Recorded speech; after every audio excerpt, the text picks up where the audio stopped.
Hare Krishna Krishna Krishna Hare Hare Hare Ram Ram Ram Hare Hare Hare Krishna Krishna Krishna Hare Hare Hare Ram Ram Ram Hare Hare Hare Krishna Krishna Krishna Hare Hare Hare Ram Ram Ram Hare Hare Hare Krishna Krishna Krishna Hare Hare Hare Ram Ram Ram Hare Hare Hare Krishna Krishna Krishna Hare Hare Hare Ram Ram Ram Hare Hare Hare Krishna Krishna Krishna Hare Hare Hare Ram Ram Ram Hare Hare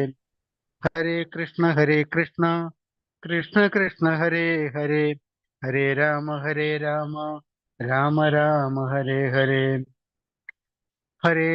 Hare Krishna Krishna Krishna Hare Hare Hare Ram Ram Ram Hare Hare Hare Krishna Krishna Krishna Hare Hare Hare Ram Ram Ram Hare Hare Hare Krishna Krishna Krishna Hare Hare Hare Ram Ram Ram Hare Hare Krishna Krishna Krishna Hare Hare Hare Ram Ram Ram Hare Hare Hare Hare Krishna Prabhu thank you हरे प्रभु हरे कृष्ण എല്ലാവർക്കും പ്രണാമം हरे कृष्णा प्रणाम ഹരേ കൃഷ്ണ हरे എല്ലാവർക്കും कृष्णा പ്രണാമം हरे ഹരേ കൃഷ്ണ कृष्ण എല്ലാവർക്കും പ്രണാമം प्रणाम प्रभु जी ഹരേ കൃഷ്ണ നമുക്ക് പ്രാർത്ഥനയിലേക്ക് കടക്കാം ഓം നമോ ഭഗവതേ വാസുദേവായ ഓം നമോ ഭഗവതേ വാസുദേവായ ഓം നമോ ഭഗവതേ വാസുദേവായ ഓം നമോ ഭഗവതേ വാസുദേവായ ഓം നമോ ഭഗവതേ വാസുദേവായ നാരായണം നമസ്കൃത്യം നരം ചൈവ നരോത്തമം ദേവീം സരസ്വതീം വ്യാസം തതോ ജയമുദിരയേത് നഷ്ടപ്രായേഷു ഭദ്രേഷു നിത്യം ഭാഗവത സേവയ ഭാഗവതേ ഉത്തമ ശ്ലോകേ ഭക്തിർഭവതി നഷ്ടകി മൂകം കരോതി വാചാലം പങ്കും ലംഘയതേ ഗിരി യത്കൃപതമഹം വന്ദേ പരമാനന്ദമാധവം ശ്രീഗുരു ദീനതാരിണം ശ്രീചൈതന്യമീശ്വരം അജ്ഞാനതിമിരാന്ധസ്യ ജ്ഞാനാഞ്ജലശലാകയാ ചക്ഷുർമിലിതം യേന തസ്മൈ ശ്രീഗുരുവേ നമഃ ശ്രീചൈതന്യം മനോഭീഷ്ടം സ്ഥാപിതം ഭൂതലേ സ്വയം രൂപകഥാ മഹ്യം തദാതിസഭാന്തികം വന്ദേഹം ശ്രീഗുരു ശ്രീയുദ്ധപദകമലം ശ്രീഗുരും വൈഷ്ണവാംശ ശ്രീരൂപം സാഗരജാതം സഹന രഘുനാഥാനിതം തം സജീവം സാദേവം സാവധൂതം പരിജനസൈന്യം കൃഷ്ണചൈതന്യദേവം ശ്രീരാധാ കൃഷ്ണപാദാൻ സഹന ലളിത ശ്രീവിശാഖാനീം താംസ ഹേ കൃഷ്ണ കരുണാ സിന്ധോ ദീനബന്ധോ ജഗത്പദേ ഗോപേശ ഗോപികാന്ത രാധാകാന്ത നമസ്തുതേ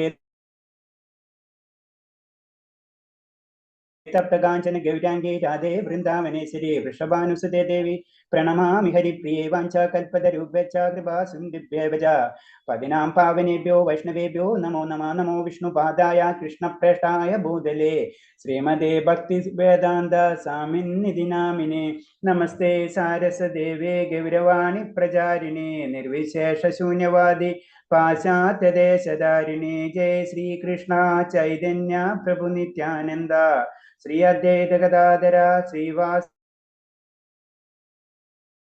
ഗൗരഭക്തവൃന്ദ ഹരേ കൃഷ്ണ കൃഷ്ണ കൃഷ്ണ ഹരേ ഹരേ ഹരേ രാമ രാമ രാമ ഹരേ ഹരേ ഹരേ കൃഷ്ണ കൃഷ്ണ കൃഷ്ണ ഹരേ ഹരേ ഹരേ രാമ രാമ രാമ ഹരേ ഹരേ ഹരേ കൃഷ്ണ കൃഷ്ണ കൃഷ്ണ ഹരേ ഹരേ ഹരേ രാമ രാമ രാമ ഹരേ ഹരേ ഹരേ കൃഷ്ണ പ്രഭാത് കി ജയ ഗുരുദേവ് കി ജയ ആനന്ദകോടി വൈഷ്ണവ ഭക്തർ കി ജയ് ഹരേ എല്ലാവർക്കും പ്രണാമം. ഞാൻ സിഗ്നലിന് കുറച്ച് ഡിസ്റ്റർബ് ഉണ്ടാവുന്ന അതുകൊണ്ടാണ് വീഡിയോ ഓഫ് ചെയ്യുന്നത്. എന്തെങ്കിലും ഉണ്ടെങ്കിൽ പറയണം, ഞാനപ്പോൾ വീഡിയോ ഓഫ് ചെയ്തിട്ടുണ്ട്. ഹരേ കൃഷ്ണ. ഓ നമോ ഭഗവതേ വാസുദേവായ ഓ നമോ ഭഗവതേ വാസുദേവായ. നമ്മൾ ഇന്നലെ 32 വരെയല്ലേ എത്തിയത്? എത്ര പേര് ഓർമ്മയില്ല? ശ്ലോകം. ആ? 30 ശ്ലോകം. 30. 30 അല്ലേ? ഓക്കെ. ഓം നമോ ഭഗവതേ വാസുദേവായ, നമോ ഭഗവതേ വാസുദേവായ. 30ാമത്തെ വായിക്കണം അല്ലേ? അതെ. ഓം നമോ ഭഗവതേ വാസുദേവായ. ഹരേ കൃഷ്ണ പ്രഭാതിക്ക് ജയ്, ഗുരുദേവ്ക്ക് ജയ്.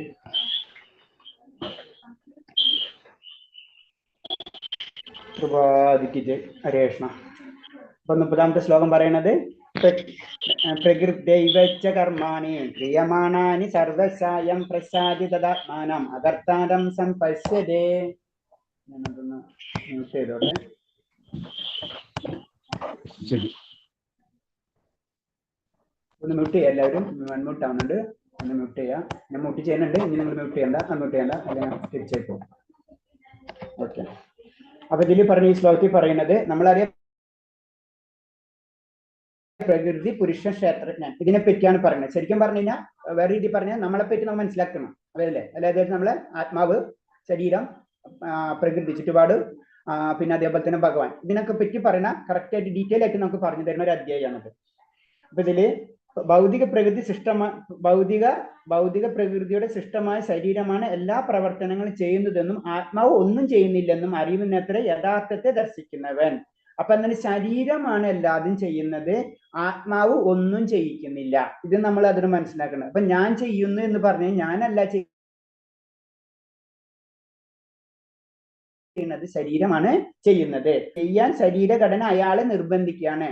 ആത്മാവോട്ട് ഈ ശരീരത്തിന്റെ പ്രവർത്തനങ്ങൾക്ക് അതീതനത്രേ. അപ്പൊ അതാണ് പറഞ്ഞ, ആത്മാവ് ഒന്നും ചെയ്യുന്നില്ല, ചെയ്യിപ്പിക്കുന്നില്ല. എന്താ ചെയ്യിപ്പിക്കുന്നത്? ശരീരമാണ് നമ്മളെ കൊണ്ട് ഇതൊക്കെ ചെയ്യിപ്പിക്കുന്നത്. അപ്പൊ മുൻജന്മങ്ങളെല്ലാമുള്ള ആഗ്രഹങ്ങളെ മുൻനിർത്തി ലഭിച്ചതാണ് ഈ ശരീരം. ഈ ശരീരം നമുക്ക് ലഭിച്ചത് മുൻജന്മങ്ങളിൽ ചെയ്തിട്ടുള്ള കർമ്മങ്ങളും അതിനുള്ള ആഗ്രഹങ്ങൾ അനുസരിച്ചാണ് ഈ ജന്മം നമുക്ക് ലഭിക്കുന്നത്. മനുഷ്യൻ ആ ശരീരം കൊണ്ട് തദനുസൃതം പ്രവർത്തിക്കുന്നു. അതായത് നമ്മൾ ശരീരം അനുസരിച്ച് നമുക്ക് ദേവനാണെന്ന് കിട്ടിക്കഴിഞ്ഞാൽ ദേവന്റെ ഇതിലേക്ക് പോകും, നായാണെന്ന് വെച്ചാൽ നായയിലേക്ക് പോകും. അപ്പൊ ഏത് ശരീരമാണ് കിട്ടുന്നത്, ആ ശരീരത്തിന്റെ പ്രവർത്തനം അനുസരിച്ച് നമ്മൾ പ്രവർത്തിച്ചുകൊണ്ടിരിക്കും. പ്രായോഗികമായി ആഗ്രഹിക്കും നിവർത്തിക്കുതവും വിധം പരമപുരുഷൻ ആസൂത്രണം ചെയ്ത ഒരു യന്ത്രമാണ് ശരീരം. ആഗ്രഹങ്ങൾക്ക് കാരണമാണ് ദുഃഖിക്കാനും സുഖിക്കാനും ഇടവരുന്നത്. അപ്പൊ ദുഃഖമായാലും സുഖമായാലും ഇത് ഭൗതിക ലോകത്തിലുള്ളതാണ്. നമ്മൾ വിചാരിക്കും നമ്മൾ നായായി കഴിഞ്ഞാൽ സുഖാണെന്ന്, അല്ലെങ്കിൽ നമ്മൾ വിചാരിക്കും ദേവനായി കഴിഞ്ഞാൽ സുഖാണെന്ന്. എവിടെയും സുഖം കിട്ടില്ല. കാരണം എന്താണ്? ഈ ഭൗതിക ലോകത്തിന്റെ നിർമ്മിതി തന്നെ അങ്ങനെയാണ്. അപ്പൊ നമുക്ക് സുഖം കിട്ടണമെങ്കിൽ അൾട്ടിമേറ്റ്, സുഖത്തിൽ ചെറിയ ചെറിയ വേരിയേഷൻസ് ഉണ്ടാവും, ഒക്കെ ശരിയായിരിക്കും. പക്ഷെ അൾട്ടിമേറ്റ് ആനന്ദം കിട്ടണം എന്ന് വെച്ച് കഴിഞ്ഞാൽ എന്താ സംഭവിക്കേണ്ടത്? നമുക്ക് ഭഗവാനിക്ക് തന്നെ കടക്കണം. അപ്പൊ ഭൗതിക ലോകത്തിൽ അല്ലെങ്കിൽ നമ്മൾ കറങ്ങിക്കൊണ്ടിരിക്കും. അപ്പൊ ശരീരത്തെ നിയന്ത്രിക്കാനുള്ള ഒരു പവർ നമുക്കുണ്ട്, ആത്മാവിനുണ്ട്. അപ്പൊ ആത്മാവിൻ ശരീരം നമ്മളോട് പലതും പറയും, നമ്മൾ അത് ചെയ്യാതിരിക്കാം. അതാണ് നമ്മൾ ചെയ്യേണ്ടത്. അപ്പൊ നമ്മ പറയുന്നതനുസരിച്ച് ശരീരം ചെയ്യാം. അടുത്ത ശ്ലോകം. യഥാ ഭൂത പൃഥദ്ഭാവ മേഘസ്തനമനു പശ്യതി തദ ഏവ വിസ്താരം ബ്രഹ്മ തദ ഏവ വിസ്താരം ബ്രഹ്മ സംവ്യക്തതേ തദാ. വിഭാഗശാലിയായ ഒരു മനുഷ്യൻ ഭൗതിക ശരീരങ്ങളുടെ അടിസ്ഥാനത്തിൽ വിവിധ വ്യക്തിഭാവങ്ങളെ കാണുന്നത് നിർത്തുകയും ജീവജാലന ആവിർഭാവം എങ്ങനെയാണെന്ന് കാണുകയും ചെയ്യുമ്പോൾ അയാൾ ബ്രഹ്മധാരണയിൽ എത്തുന്നു.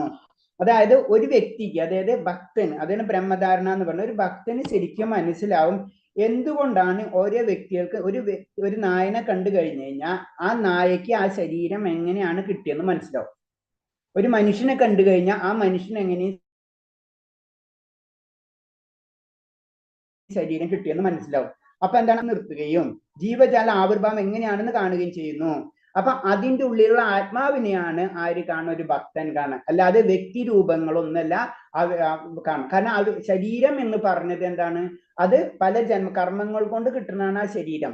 പക്ഷെ അതിൻ്റെ ഉള്ളിൽ ആത്മാവ് എപ്പോഴും സച്ചിദാനന്ദത്തിലായിരിക്കും. ഇത് മനസ്സിലാക്കും, ഇത് അറിയും, കാണും. ശരിക്കും പറഞ്ഞു കഴിഞ്ഞാൽ ആ വ്യക്തിനെയാണ് ശരിക്കും ഭക്തൻ, അല്ലെങ്കിൽ ആ വ്യക്തിനെ വേറെ രീതിയിൽ പറഞ്ഞാൽ ആ വ്യക്തി ബ്രഹ്മധാരണയിൽ എത്തുന്നു. ആത്മാവ് ഭൗതിക പ്രകൃതി സമ്പർക്കത്തിൽ പല വിധത്തിലുള്ള ശരീരം പല രീതിയിൽ ആഗ്രഹങ്ങളും കർമ്മങ്ങളും ഒക്കെ ചെയ്തുകൊണ്ടിരിക്കുമ്പോൾ നമുക്ക് ഈ ജന്മത്തിൽ ഈ ശരീരം, അടുത്ത ജന്മത്തിൽ വേറെ ഒരു ശരീരം, ഇത് താഴ്ത്തിക്കും മുകളിലേക്കും ഇങ്ങനെ പോയിക്കൊണ്ടിരിക്കും. ഇങ്ങനെ വലുത് ചെറുത് മനുഷ്യൻ മൃഗം എന്നിങ്ങനെ പല ഭേദഭാവങ്ങളിൽ നിന്ന് മുക്തനായ ഒരാളെ വിശുദ്ധ പ്രജ്ഞനായി തീരാം. അപ്പൊ എവിടെ നിന്ന്? മനുഷ്യൻ, ലാസ്റ്റ് മനുഷ്യ ജന്മത്തിൽ നിന്നും നമ്മൾ കടന്നു കഴിഞ്ഞാലേ മാത്രം നമുക്ക് മുക്തനാണെന്ന് പറയാൻ പറ്റുള്ളൂ.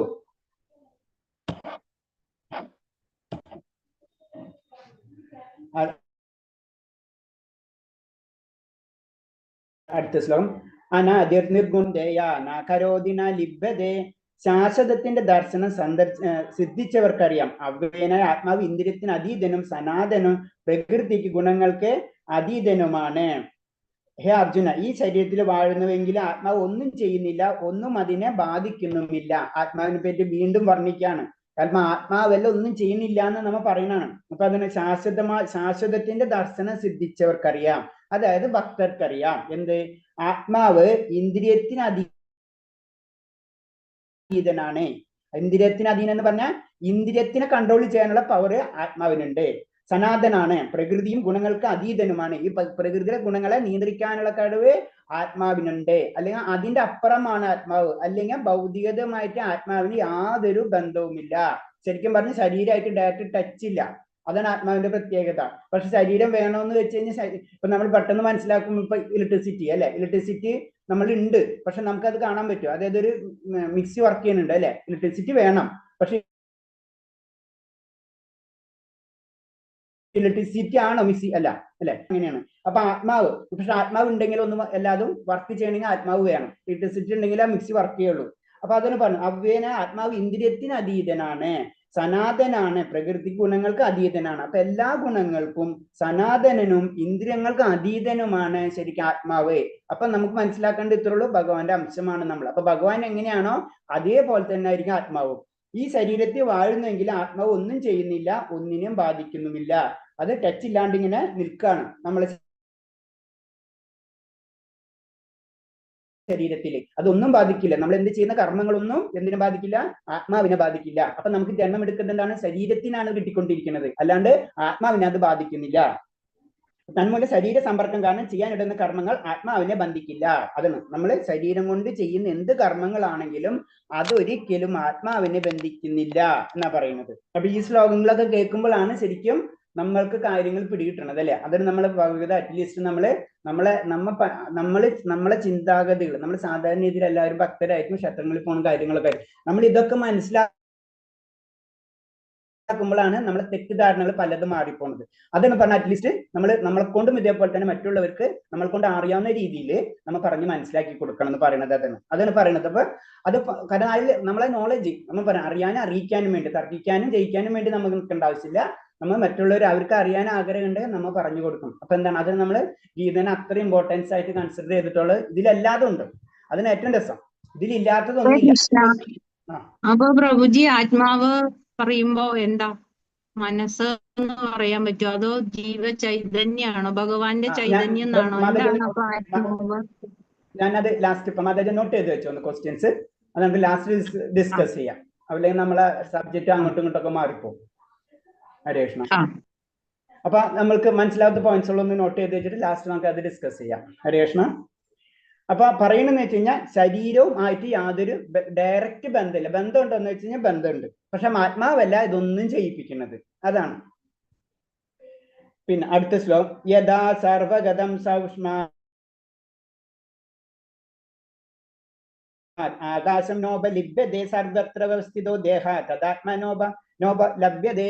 ആകാശം സർവ്വവ്യാപിയാണെങ്കിലും അതിന്റെ സൂക്ഷ്മഭാവം മൂലം മറ്റൊന്നും കൂടിക്കലരുന്നില്ല. അതേപോലെ ബ്രഹ്മഭാവനെ സ്ഥിതി ചെയ്യുന്ന ആത്മാവും ശരീരത്തിൽ ഇരുന്നാലും അതിനോട് ചേരുന്നില്ല.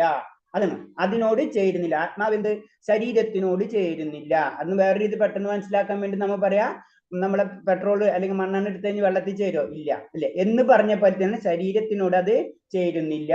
അതാണ്. പിന്നെന്താ? അതിസൂക്ഷ്മ മൂലം മറ്റൊന്നിനോടും കലരുന്നില്ല. ആകാശം സർവ്വവ്യാപിയാണെങ്കിലും അതിന്റെ സൂക്ഷ്മ മൂലം, അതായത് ആകാശം നമുക്ക് ഇപ്പൊ ആകാശത്ത് എടുത്ത് നമ്മളെ ശരീരത്തിനുള്ളിൽ ശൂന്യം സ്ഥലങ്ങളൊക്കെ ഉണ്ട് അല്ലെ, അത് ശരീരത്തിനായിട്ട് ടച്ച് ആവുന്നുണ്ട്? ഇല്ല എന്ന് പറഞ്ഞ പോലെയാണ് ബ്രഹ്മഭാവസ്ഥയിൽ സ്ഥിതി ചെയ്യുന്ന ആത്മാവ് ശരീരത്തിനോട് ചോദ്യം. രണ്ടും രണ്ടാണ്. അതാണ് മനസ്സിലാക്കേണ്ടത് നമ്മൾ. ശരീരം ഭൗതികതയും ആത്മാവ് ആത്മീയതയാണ്. ഇത് രണ്ടും ഒരിക്കലും കണക്ട് ആവില്ല. ഈ നിയമം വരാം, ആ നിയമം വരാം, രണ്ടും രണ്ട് നിയമങ്ങളാണ്. ഇപ്പൊ നമ്മൾ ക്വാണ്ടം മെക്കാനിക്സ് അറിയില്ല, ഏറ്റവും മൈന്യൂട്ട് ആയിട്ടുള്ള പാർട്ടിക്കിളിനെ പറ്റിയിട്ടുള്ള നിയമങ്ങളാണ്. അത് ശരിക്കും നമ്മൾ ഇപ്പോഴത്തെ നമ്മൾ കാണുന്ന ഭൗതിക നിയമത്തിനായിട്ട് കണക്ട് ആവില്ല. അങ്ങനെ തന്നെയാണ് ശരിക്കും ആത്മീയതയും ഭൗതികതയായിട്ട് നിയമങ്ങൾ തന്നെ വ്യത്യാസം വന്നുകൊണ്ടിരിക്കും. അടുത്ത ശ്ലോകം. യഥാ പ്രകാശയാത്രിക്തോ കൃഷ്ണം ലോകമിമം ദേവി ക്ഷേത്രം ക്ഷേത്രപിതാ കൃഷ്ണം പ്രകാശതി ഭാരതേ. ഭാരതപുത്ര, സൂര്യന്റെ വിശ്വത്തിലെങ്ങും വെളിച്ചം പരത്തുന്നത് പോലെ ജീവാത്മാവ് ശരീരത്തിരുന്നു കൊണ്ട് അതിനെ അവബോധത്താൽ പ്രകാശമാക്കുന്നു. അതാണ് എന്തുകൊണ്ട്. ബാക്കിയപ്പ നമ്മളെ മരിച്ചു കഴിഞ്ഞാൽ നമ്മളെ സത്ത് പോകണം അല്ലെ, ശരി, മരിച്ചു പോകണല്ലേ, സത്ത് പോകും എന്ന് പറയുന്നത്. അതിന്റെ കാരണം എന്ന് പറഞ്ഞു കഴിഞ്ഞാൽ ഈ ആത്മാവ് ഉണ്ടെങ്കിലോ ശരീരം വർക്കും ചെയ്യുള്ളൂ. അതാണ് നമ്മൾ ഇലക്ട്രിസിറ്റിയിലുള്ള ഇത് പറയാ മിക്സി വർക്ക് ചെയ്യണമല്ലോ. മിക്സി വർക്ക് ചെയ്യണം, മിക്സിക്ക് അല്ലാതെ ഉണ്ട്, പക്ഷെ എന്താണ് ഇലക്ട്രിസിറ്റി വേണം എന്ന് പറഞ്ഞ പോലെ വിശ്വത്തിലെങ്ങും വെളിച്ചം പരത്തുന്നത് പോലെ ജീവാത്മാവ് ശരീരത്തിരുന്നുകൊണ്ട് അവബോധത്തെ പ്രകാശമാകുന്നു. ആ അവബോധം കൊടുക്കുന്നത് എന്താണ്? ആത്മാവാണ്. ആത്മാവിന് പവർ ഉണ്ട്, ആത്മാവിനെല്ലാം ചെയ്യിപ്പിക്കണം, പക്ഷെ ആത്മാവിനകത്ത് ബാധിക്കുന്നില്ല. അതാണ് കാര്യം. അപ്പൊ സൂര്യൻ ഒരിടത്ത് നിന്നുകൊണ്ട് വിശ്വത്തിലേക്കും വെളിച്ചം പരത്തുന്ന പോലെ ഹൃദയസ്ഥനായ ജീവാത്മാവ് കാണാം ശരീരത്തിന് മുഴുവൻ പ്രജ്ഞാപുസ്തരമാക്കുന്നത്. അതായത് ആയ അവബോധം, നമ്മൾ എന്നുള്ള തോന്നല്, നമുക്ക് ഈ ലോകം ഉണ്ടെന്നുള്ള ഒരു തോന്നല്, ഇതൊക്കെ ചെയ്യിപ്പിക്കുന്നത് ആത്മാവാണ്. ആത്മാവില്ലെങ്കിൽ ഇതൊക്കെ സ്റ്റോപ്പ് ആയി. നമുക്കറിയാം മരണശേഷം നമുക്കൊന്ന് ശരീരം എപ്പോഴും നിലനിൽക്കുന്നുണ്ട് അല്ലെ, അതിനൊന്നും മനസ്സിലാവില്ല. അതെന്താ കാര്യം? അയാൾ അവബോധം നൽകുന്നത് ആത്മാവാണ്. ആ സമയത്ത് ശരീരത്തിന് വല്ലതും ചെയ്യാൻ പറ്റുമോ? ശരീരമാണ് എല്ലാം ചെയ്യുന്നത്, മരിച്ച ശരീരത്തിന് വല്ലതും ചെയ്യാൻ പറ്റുമോ? ഇല്ല. അപ്പൊ ആരാണ് ചെയ്യിപ്പിക്കുന്നത്? ആത്മാവാണ്. അപ്പൊ ഇവരോട് പറഞ്ഞ ആത്മാവെല്ലാം ഒന്നും ചെയ്യിക്കുന്നില്ല എന്ന് പറയും. അപ്പൊ അതിന്റെ കാരണം എന്ന് വെച്ച് കഴിഞ്ഞാൽ ആത്മാവിന് അതിന് ശരീരത്തിന് ചെയ്യണമെങ്കിൽ ആത്മാവിന്റെ പെർമിഷൻ വേണം. പക്ഷെ ആത്മാവല്ല ചെയ്യിപ്പിക്കുന്നത്. അതായത് ചെയ്യുന്നത് ശരീരമാണ്, പക്ഷെ ആത്മാവിന്റെ പവർ ഇല്ലാതെ നമുക്കത് ചെയ്യാൻ പറ്റില്ല. ക്ലിയർ ആവണില്ല, ഞാൻ മ്യൂട്ട് ചെയ്യാം, എന്റെ ഇത് സ്റ്റോപ്പ് ചെയ്തോളെ.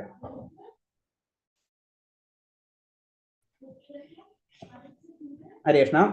അതായത് പറഞ്ഞു വന്നത് ഇത്രയുള്ളൂ, ആത്മാവ് ശരീരത്തിനോട് ചേരുന്നില്ല, അതാണ് മനസ്സിലാക്കേണ്ടത് നമ്മള്. പക്ഷെ എന്താണ്, ഈ ആത്മാവ് ഉണ്ടെങ്കിലോ നമുക്ക് വർക്ക് ചെയ്യാൻ പറ്റുള്ളൂ. പക്ഷെ ആ ആത്മാവ് ഒന്നും ചെയ്യുന്നില്ല, ശരീരമാണ് എല്ലാതും ചെയ്യുന്നത്. ശരീരത്തിന് ചെയ്യാൻ സഹായിക്കുന്ന ഒരു കാര്യം മാത്രമാണ് ആത്മാവ് ചെയ്യുന്നത്. അതിന്റെ റെസ്പോൺസിബിലിറ്റി ആത്മാവിനല്ല. അതാണ് നമ്മൾ മനസ്സിലാക്കേണ്ടത്. അടുത്ത ശ്ലോകം. ക്ഷേത്രജ്ഞയോരേവം അന്തരം ജ്ഞാന ചക്ഷുഷാഭൂത പ്രകൃതി മോഷം ചായേ വിദുര്യാന്തിതേ പരം. ശരീരത്തിനും ക്ഷേത്രം അതിനറിയുന്നവന് ക്ഷേത്രജ്ഞൻ തമ്മിലുള്ള വ്യത്യാസം എങ്ങനെയെന്ന് ജ്ഞാനദൃഷ്ടി കൊണ്ട് കാണാനും ഭൗതിക പ്രകൃതിയുടെ ബന്ധത്തിന് മുക്തി നേടാൻ ഉതകുന്ന പ്രക്രിയ എന്തെന്നറിയാനുള്ള കഴിവുള്ളവർ പരമപദം പ്രാപിച്ചിരിക്കും. അപ്പൊ ആ പരമപദം പ്രാപിക്കുന്നതിന് എന്ത് വേണം? നമ്മ ശരീരം, ഞാൻ ശരീരമാണ്, എനിക്കൊരു ജീവാത്മാവുണ്ട്, അല്ലെങ്കിൽ ക്ഷേത്രജ്ഞനുണ്ട്. ക്ഷേത്രജ്ഞന്മാര് രണ്ട് തരം ഉണ്ട്, ഒന്ന് പരമാത്മാവ്, ഒന്ന് ജീവാത്മാവ്. ഇത് രണ്ടുണ്ട്. ഇതിന്റെ വ്യത്യാസം എങ്ങനെ മനസ്സിലാക്കണം? ഇപ്പൊ നമുക്ക് മനസ്സിലായി എന്ന് പറഞ്ഞ പോലെയല്ല, ജ്ഞാനദൃഷ്ടി കൊണ്ട് കാണാനും അത് കാണാനുള്ള ഒരു ജ്ഞാനദൃഷ്ടി നമ്മളിലേക്ക് എത്തും പതുക്കെ. അങ്ങനെ എത്തി അത് കാണാനും ഭൗതിക പ്രകൃതിയുടെ ബന്ധത്തിന് മുക്തി നേടാനുള്ള പ്രക്രിയ എന്തെന്നറിയാനുള്ള കഴിവ്. ഇത് അറിഞ്ഞാൽ മാത്രം പോരാ. ജ്ഞാനദൃഷ്ടി കൊണ്ട് ഇത് മനസ്സിലായി, ശരീരം അല്ല, ശരീരവും മനസ്സും വെവ്വേറെയാണെന്ന് ഇതൊക്കെ മനസ്സിലായി കഴിഞ്ഞു. ഇത് അറിഞ്ഞു പിന്നെന്താണ്? ഈ ഭൗതിക ലോകത്ത് നമുക്ക് തിരിച്ചു പോകാൻ വേണം, അതിന്റെ പ്രക്രിയ നമുക്കറിയണം. അങ്ങനെ അറിഞ്ഞവൻ എന്താണ്? തീർച്ചയായിട്ടും പരമപദം പ്രാപിക്കും. അപ്പൊ അത് സ്റ്റെപ്പാണ് പറയുന്നത്. ഒറ്റയടിക്ക് നമുക്ക് എത്തൂല. ആദ്യം നമുക്ക് കാര്യങ്ങൾ മനസ്സിലാക്കുന്നു, അത് കഴിഞ്ഞ് അതിനനുസരിച്ച് പ്രക്രിയകൾ ചെയ്യുന്നു, പിന്നെ നമ്മൾ മോക്ഷത്തിലേക്ക് പോകുന്നു. അതായത് 3 സ്റ്റെപ്പ്. ഒന്നറിയാ, പിന്നെ പ്രാവർത്തികമാക്കുക, പിന്നെ നമ്മൾ അതിലേക്ക് എത്താം. അപ്പൊ ലക്ഷ്യം, ആ ലക്ഷ്യത്തിലേക്ക് നമ്മൾ എത്തണം. ഒരു ആധ്യാത്മിക ഗുരുവിനെ സ്വീകരിച്ചാൽ ജഡപദാർത്ഥവും ആത്മാവും തമ്മിലുള്ള വ്യത്യാസം എന്താണെന്ന് അയാൾക്ക് തിരിച്ചറിയാൻ കഴിയും. കാരണം ആധ്യാത്മിക ഗുരുവിന് കാര്യങ്ങളെല്ലാം അറിയാം. അപ്പൊ അത് അതേ രീതിയിൽ നമുക്ക് പറഞ്ഞു തരും. അതിനനുസരിച്ച് നമ്മൾ പ്രവർത്തിക്കുകയാണെങ്കിൽ നമുക്ക് കാര്യങ്ങൾ മനസ്സിലാവും. ശരീരം ഒരു ജഡമാണെന്ന് എല്ലാവർക്കും അറിയാം. അതിന് 24 മൂലങ്ങളായി വിശകലനം ചെയ്യാൻ കഴിയും. ഒരു സൂക്ഷ്മ ആവിഷ്കാരമാണ് ശരീരം. അപ്പൊ ശരീരം എന്ന് പറഞ്ഞത് എന്തൊരു ജഡം, അതായത് എപ്പോ ജഡം, അതിനൊന്നും ചെയ്യാൻ പറ്റില്ല, അതിന് ജഡം എന്ന് പറയുന്നത്. അതെന്താണ്? അതിന് 24 മൂലകങ്ങളായിട്ട് നമുക്ക് തിരിയാക്കാൻ പറ്റും. അത് ശരീരത്തിന്. അപ്പൊ നമ്മൾ പറഞ്ഞു 24 മൂലകങ്ങളായിട്ട് നമുക്ക് അതിനെ പഠിക്കാൻ പറ്റും. അതിന് പഞ്ചഭൂതവും അതുപോലെ തന്നെ പഞ്ചപ്രാണൻ അതിൽ വരില്ല. പഞ്ചപ്രാണൻ കർമ്മേന്ദ്രിയങ്ങളും അതെ. അപ്പൊ പ്രാണൻ എന്ന് പറഞ്ഞാൽ പ്രാണന് ആത്മാവ് ഒന്നല്ല എന്ന് വെച്ചാൽ പ്രാണന് ആത്മാവ് ഒന്നല്ല. ഇപ്പൊ പഞ്ചപ്രാണൻ തന്നെ പറഞ്ഞു അല്ലെ, ആത്മാവ് ഒന്നേ ഉള്ളൂ. പ്രാണൻ എത്ര 5 ഉണ്ട്. അപ്പൊ അത് നമ്മൾ ഡിഫറൻസ് മനസ്സിലാക്കും. അപ്പൊ നമ്മളെ രീതിയിൽ ആത്മാവിനും പ്രാണനൊക്കെ നമ്മൾ ഒന്നിച്ചാക്കി കാണിച്ചു വെച്ചിട്ടുള്ളൂ. അപ്പൊ അതിന് നമ്മളിത് മനസ്സിലാക്കിക്കൊണ്ടിരിക്കണം കാര്യങ്ങൾ. അപ്പൊ ഇത് ഇത് പറഞ്ഞ അങ്ങനെ ഇതായിട്ട് തിരിക്കാൻ പറ്റും. എന്ത് 24 മൂല്യങ്ങളായിട്ട് വിശകലനമൊക്കെ ചെയ്യാൻ പറ്റും. അതേപോലെ തന്നെ മനസ്സ്, വൈകാരിക വൃത്തികളെ സൂക്ഷ്മാവിഷ്കാരം, അത് പറഞ്ഞു. മനസ്സ്, ബുദ്ധി, മിഥ്യാഹങ്കാരം എന്ന് നമ്മൾ പറഞ്ഞല്ലേ, അതിന് സൂക്ഷ്മം, മറ്റേത് സ്ഥൂലം. നമുക്ക് കാണാൻ പറ്റുന്നത് സ്ഥൂലം, നമുക്ക് കാണാൻ പറ്റാത്തത് സൂക്ഷ്മം. ഇത് രണ്ടും ശരീരമാണ്, അതിന് മനസ്സിലാക്കേണ്ടത്. ഇത് രണ്ടും ശരീരമാണ്. പക്ഷെ എന്താണ്, സൂക്ഷ്മ ശരീരം നശിച്ചു പോകും, സ്ഥൂല ശരീരം നശിച്ചു പോലും സൂക്ഷ്മ ശരീരം നിലനിൽക്കും. അതാണ് നമ്മുടെ അവബോധം, അതാണ് നമ്മൾ കൊണ്ടുപോകുന്നത്. അതിനനുസരിച്ചുള്ള ശരീരമാണ് നമുക്ക് ലഭിക്കുന്നത്. അപ്പൊ ഈ രണ്ട് വിഭാഗങ്ങളുടെ സങ്കലനം ജീവലക്ഷണങ്ങൾ എന്ന് അറിയപ്പെടുന്നു. അപ്പൊ ഈ രണ്ട് രൂപങ്ങൾ, അത് സൂക്ഷ്മ ശരീരവും സ്ഥൂല ശരീരം. അപ്പൊ ജീവലക്ഷണങ്ങൾ സ്റ്റാർട്ടായും തുടങ്ങി. ഇവയ്ക്ക് ഉപരിയാണ് ജീവാത്മാവും പരമാത്മാവും. അപ്പൊ അത് കഴിഞ്ഞിട്ട് അപ്പൊ പറഞ്ഞു 24, 25, 26. 24 എന്ന് പറയുമ്പോൾ നമ്മുടെ ശരീരത്തെ പറ്റി മാത്രമുള്ളതാണ്. 25ാമത്തും കൂടെ വെന്നുമ്പോഴാണ് ജീവാത്മാവ്. 26ാമത്തെയാണ് പരമാത്മാവ്. അപ്പൊ ഈ കാര്യങ്ങളൊക്കെ നമ്മളെങ്ങനെ മനനം കൊണ്ടാണ് സാക്ഷാത്കരിക്കേണ്ട വിഷയങ്ങളാണിത്. അപ്പൊ നമ്മൾ ബുക്ക് വായിച്ചുകൊണ്ടല്ല, ഒരിക്കലും നമുക്ക് കിട്ടൂല. അപ്പൊ അതാണ് ഇതെന്ന് മനസ്സിലാക്കേണ്ടത്. അപ്പൊ നമ്മള് പറഞ്ഞത് ശരീരവും ആത്മാവും വെവ്വേറെയാണ്, അത് തമ്മിൽ ടച്ച് ഇല്ല, ഫിസിക്കൽ കോണ്ടാക്ട് ഇല്ല, വേറെ ഇത് പറഞ്ഞു കഴിഞ്ഞല്ലേ. അപ്പൊ പക്ഷെ അതുണ്ടെങ്കിൽ അത് വർക്ക് ചെയ്യും. ഇലക്ട്രിസിറ്റി മിക്സി വർക്ക് ചെയ്യിക്കുന്ന പോലെ തന്നെ നമ്മൾ അങ്ങനെ മനസ്സിലാക്കി. പിന്നെ അതിന്റെ ഡീറ്റെയിൽ ആയിട്ട് ടച്ച് ചെയ്യുക എന്നുള്ള ലെവലിലേക്ക് നമ്മൾ പോണ്ട. അത് രണ്ടും രണ്ടാണ്. ഇത് ഇല്ലെങ്കിൽ ഇത് വർക്ക് ചെയ്യാൻ പറ്റില്ല. അതായത് ആത്മാവ് ഇല്ലെങ്കിൽ ശരീരത്തിന് വർക്ക് ചെയ്യാൻ പറ്റില്ല. പക്ഷെ ശരീരം ചെയ്യുന്ന കാര്യങ്ങള് ആത്മാവ് ഉണ്ടെങ്കിൽ ശരീരത്തിന് ചെയ്യാൻ പറ്റുള്ളൂ. പക്ഷെ ശരീരം ചെയ്യുന്ന കാര്യങ്ങൾക്ക് ആത്മാവിന് യാതൊരു ഉത്തരവാദിത്വവും ഇല്ല. അപ്പൊ നമുക്ക് ശരീരങ്ങൾ ലഭിക്കുന്നത് നമ്മളെ ശരീരങ്ങൾ കൊണ്ട് തന്നെയാണ്. അതായത് നമ്മൾ ഇന്ദ്രിയങ്ങൾ കൊണ്ട് തന്നെയാണ് നമുക്ക് പല തരത്തിലുള്ള വർഗങ്ങൾ ജീവികളായിട്ട് നമ്മൾ ജനിക്കുന്നത്. ആ അവബോധം മാത്രം സൂക്ഷ്മ ശരീരം നമ്മളെ കൂടെ എപ്പോഴും ഇങ്ങനെ സഞ്ചരിച്ചുകൊണ്ടിരിക്കും. അപ്പൊ ഇത് കഴിഞ്ഞു. ഇത്ര മാതാജി എന്ത് ചോദിച്ചല്ല, നമുക്ക് ഈ അധ്യായം കഴിഞ്ഞു. വേറെ എന്തെങ്കിലും സംശയം ഉണ്ടെങ്കിൽ ചോദിക്കാം. മാതാജി എന്താ ചോദിച്ചില്ലേ? അല്ല, മനസ്സ് ആണോ ആത്മാവ്? ആത്മാവ് എന്ന് പറയുമ്പോ ജീവ ചൈതന്യം എന്നുള്ള ഒരു ഇതല്ലേ? അതെ അതെ അതെ. അതായത് അത് നമ്മൾ ഇപ്പൊ ഇത്രയും പറഞ്ഞില്ലേ, മനസ്സ്, ബുദ്ധി, മിഥ്യാഹങ്കാരം, ഇത് സൂക്ഷ്മ ശരീരം. അതെ, അത് സൂക്ഷ്മ ശരീരം. പിന്നെ സ്ഥൂല ശരീരം, പഞ്ചഭൂത നിർമ്മിതമായിട്ടുള്ള സ്ഥൂല ശരീരം. ഇതിന്റെ അപ്പുറത്താണ്, ഇപ്പൊ നമ്മൾ അതല്ലേ പറഞ്ഞു, ഇതിന്റെ അപ്പുറത്താണ് ആത്മാവ്. അപ്പൊ ആത്മാവും വേണം, സൂക്ഷ്മ ശരീരവും വേണം, സ്ഥൂല ശരീരവും വേണം. എന്നാലേ നമ്മൾ ഫുൾ ആവുള്ളൂ. പ്ലസ് പരമാത്മാവ്. നമ്മൾ ജനറൽ ആയിട്ട് പറഞ്ഞാൽ നമുക്കൊരു ശരീരം, അത് പഞ്ചഭൂത നിർമ്മിതം. പിന്നെ നമുക്ക് കാണാൻ പറ്റാത്ത ഒരു ശരീരം നമുക്കുണ്ട്, മനസ്സ്, ബുദ്ധി, മിഥ്യാഹങ്കാരം എന്ന് പറയും. അത് നമുക്ക് കാണാൻ പറ്റാത്ത ഒരു ശരീരം നമ്മളിൽ തന്നെ ഉണ്ട്. നമുക്ക് കാണാൻ പറ്റില്ല. മനസ്സിന് നമുക്ക് കാണാൻ പറ്റില്ല, ബുദ്ധി നമുക്ക് കാണാൻ പറ്റില്ല. മനസ്സിലായേ? അപ്പൊ അതൊരു ശരീരം നമ്മളുണ്ട്. പിന്നെ ഇത് കൂടാതെ നമ്മളിലുള്ളതാണ് ആത്മാവ്. ഈ ആത്മാവാണ് ഇതിനെല്ലാത്തിനും നിയന്ത്രിക്കുന്നത്. ഈ ആത്മാവിന് വേണ്ടി, ആ ജീവാത്മാവിന് വേണ്ടി എല്ലാ കാര്യങ്ങളും കൊടുക്കുന്നത് പരമാത്മാവാണ്. പരമാത്മാവിന്റെ സപ്പോർട്ട് ഇല്ലാതെ ജീവാത്മാവിനൊന്നും ചെയ്യാൻ പറ്റില്ല. ജീവാത്മാവിന്റെ സപ്പോർട്ട് ഇല്ലാതെ ശരീരത്തിനൊന്നും ചെയ്യാൻ പറ്റില്ല. പക്ഷെ എന്താണ്, ശരീരത്തിന് പല ആഗ്രഹങ്ങൾ ഉണ്ടാവും. ആഗ്രഹങ്ങള്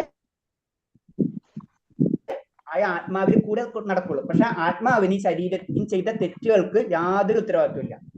ശരീരം എന്ത് ചെയ്തോ അത് ശരീരത്തിനാണ്. അപ്പൊ നമ്മൾ ശരീരങ്ങളാണ്, അത് കണ്ടുകൊണ്ടാണ് നമ്മൾ ശരീരങ്ങൾ മാറുന്നത്. മനസ്സിലായി? ശരീരത്തിന് അതാണ് ഇഷ്ടം. അപ്പൊ എന്താ, ആ ശരീരം നമുക്ക് ലഭിക്കും. ആത്മാവ് നായരുടെ ശരീരത്തിലാണെങ്കിലും വേറെ മനുഷ്യന്റെ ശരീരത്തിലാണെങ്കിലും എപ്പോഴും എന്താണ്, ആയ ഭഗവാന്റെ അംശമായിട്ടുള്ള പരമാനന്ദത്തിലായി. ജീവാത്മാവ് ശരീരവും പരമാത്മാവ് ആത്മാവും അങ്ങനെ പറയാൻ പറ്റുമോ? എന്താ മനസ്സിലായി മാതാജി? എന്താ പറഞ്ഞില്ല? ജീവാത്മാവും പരമാത്മാവും രണ്ടാണെന്ന് ഇതിൽ പറയുന്നുണ്ട്. അപ്പൊ ജീവാത്മാവ് ശരീരവും പരമാത്മാവ് ആത്മാവും ആണോ?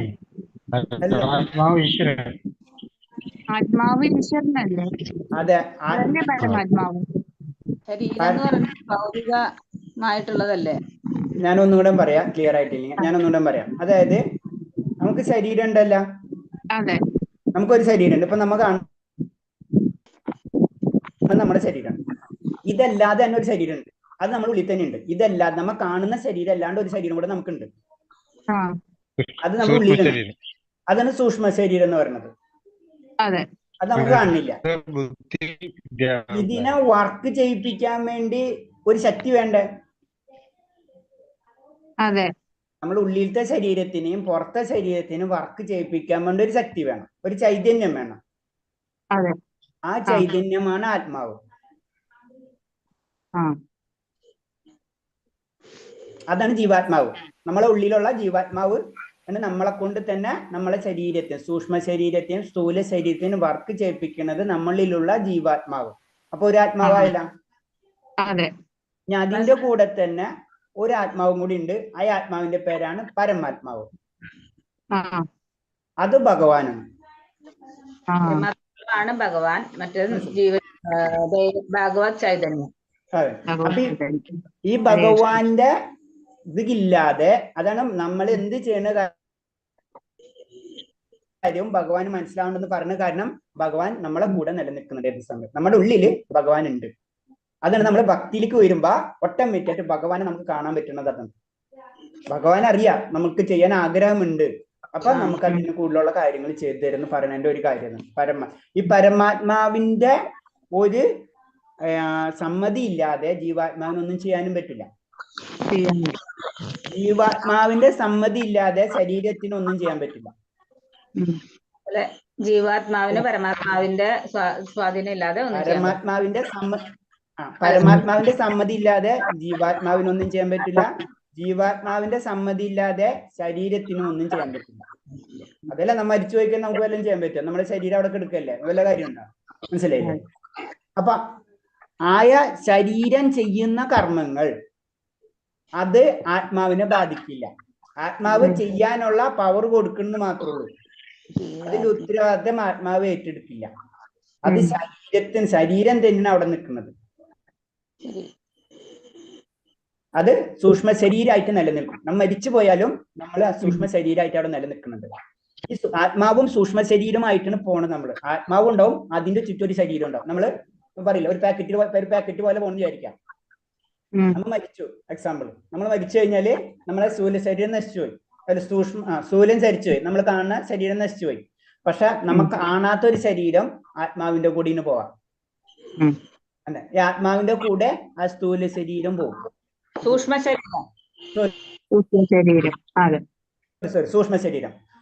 ശരീരം കൂടി കൊണ്ടുപോകണം.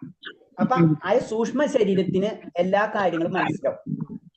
അതാണ് നമ്മൾ യാതന ശരീരമൊക്കെ കിട്ടുന്നത്. യമലോകത്തിലുള്ള പറയാറില്ല, അവിടെ ചെന്ന് വേദന അനുഭവിക്കുന്നൊക്കെ പറയുമ്പോൾ മറ്റുള്ളവരെല്ലാവരും ചോദിക്കുക, അങ്ങനെ ശരീരം ഇല്ലാണ്ട് എങ്ങനെ വേദന അനുഭവിക്കണം?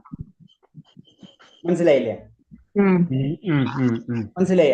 അപ്പൊ അതിനൊരു കൗണ്ടർ ആയിട്ട് നമുക്ക് പറയാം, നമ്മൾ സ്വപ്നം കാണുമല്ല, ഒരാള് നമ്മളെ വെട്ടാൻ വരുന്ന കുത്താൻ വരുന്ന നമുക്ക് കാണുന്നിരിക്കാം, നമ്മൾ അതേപോലെ നമുക്ക് ഫീൽ ചെയ്യും അല്ലേ? ഒരു എക്സാമ്പിൾ പറയണേ നമുക്ക്. അപ്പൊ നമുക്ക് ശരീരത്തിന് ആരും വെട്ടിട്ടുണ്ടാവും, പക്ഷെ നമ്മളത് ഫീൽ ചെയ്യുന്നു അല്ലെ? ശരിക്കും ആ സ്വപ്നത്തിൽ ശരിക്കും ഫീൽ ചെയ്യുന്നുണ്ട് നമ്മൾ, ഒരു സംശയമില്ല. ഇത് തന്നെയാണ് നമുക്ക് ശ്വാസം മുട്ടുന്ന ഒരാൾ വന്ന് ചെയ്ത് അതേപോലെയൊക്കെ നമുക്ക് ഫീൽ ചെയ്യും നമുക്ക്. അപ്പൊ അത് തന്നെയാണ് സൂക്ഷ്മ ശരീരത്തിൽ കൂടെ കടക്കുമ്പോൾ നമുക്ക് ഉണ്ടാവുന്ന അനുഭവങ്ങൾ. അത് നമുക്ക് ഫീൽ ചെയ്തിരിക്കും. ഹരേ കൃഷ്ണ. ഹരേ കൃഷ്ണ. എക്സാമ്പിൾ പറഞ്ഞ കണ്ണുണ്ട്, കാഴ്ച കാണണമെങ്കിൽ ആത്മാവ് പറയണം അല്ലേ? അത് തന്നെ ആത്മാവ് ഉണ്ടെങ്കിലും അപ്പൊ പ്രഭുജി നമുക്ക് ഇതൊക്കെ ആവശ്യമുള്ളൂ. കാരണം ഭൗതിക പ്രകൃതിയുടെ കൺട്രോളർ അങ്ങനെയാണ്. അപ്പൊ നമുക്ക് ഇത് കഴിഞ്ഞല്ലേ, ഇനി നമുക്ക് അടുത്ത അധ്യായത്തിലേക്ക് കടക്കാം.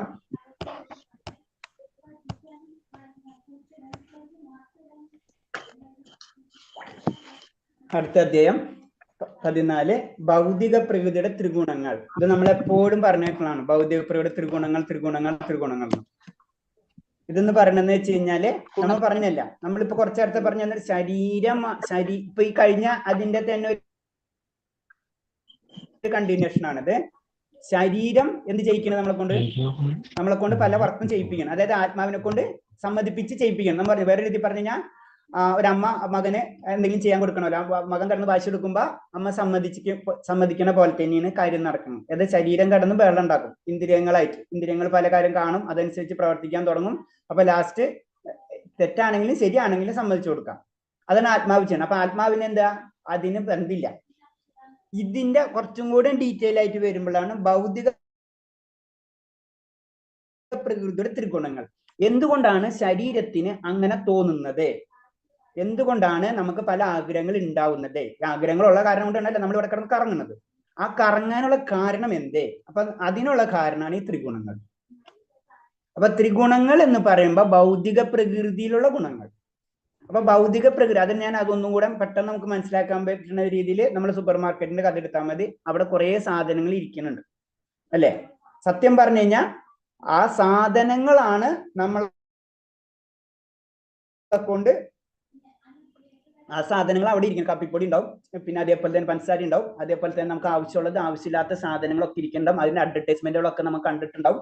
അപ്പൊ അങ്ങനെ ചെന്ന് നമ്മൾ ചിലപ്പോൾ അഡ്വർടൈസ്മെന്റ് കണ്ടതായിരിക്കും അവിടെ ഇരിക്കുന്നത്. അപ്പൊ നമുക്കത് വാങ്ങിക്കാൻ തോന്നും, നമ്മളത് വാങ്ങിക്കും. ചിലപ്പോൾ ഉപയോഗം ഉള്ളതായിരിക്കും, ചിലപ്പോൾ ഉപയോഗം ഇല്ലാത്തതായിരിക്കും, ചിലപ്പോൾ ഉപദ്രവം ഉള്ളതായിരിക്കും, ചിലപ്പോൾ ഉപദ്രവം ഇല്ലാത്തതായിരിക്കും. എന്ത് തന്നെയായാലും നമ്മൾ അവിടെ ഇരിക്കുന്ന സാധനങ്ങൾ നമ്മൾ വാങ്ങിക്കും അല്ലെ? ഇത് തന്നെയാണ് ത്രിഗുണങ്ങൾ. അതായത് നമ്മൾ ഭൗതിക പ്രകൃതിയിൽ പലതും ഉണ്ടാവും, നമ്മൾ അവിടെ ചെന്ന് കാണും. അപ്പം നമ്മൾ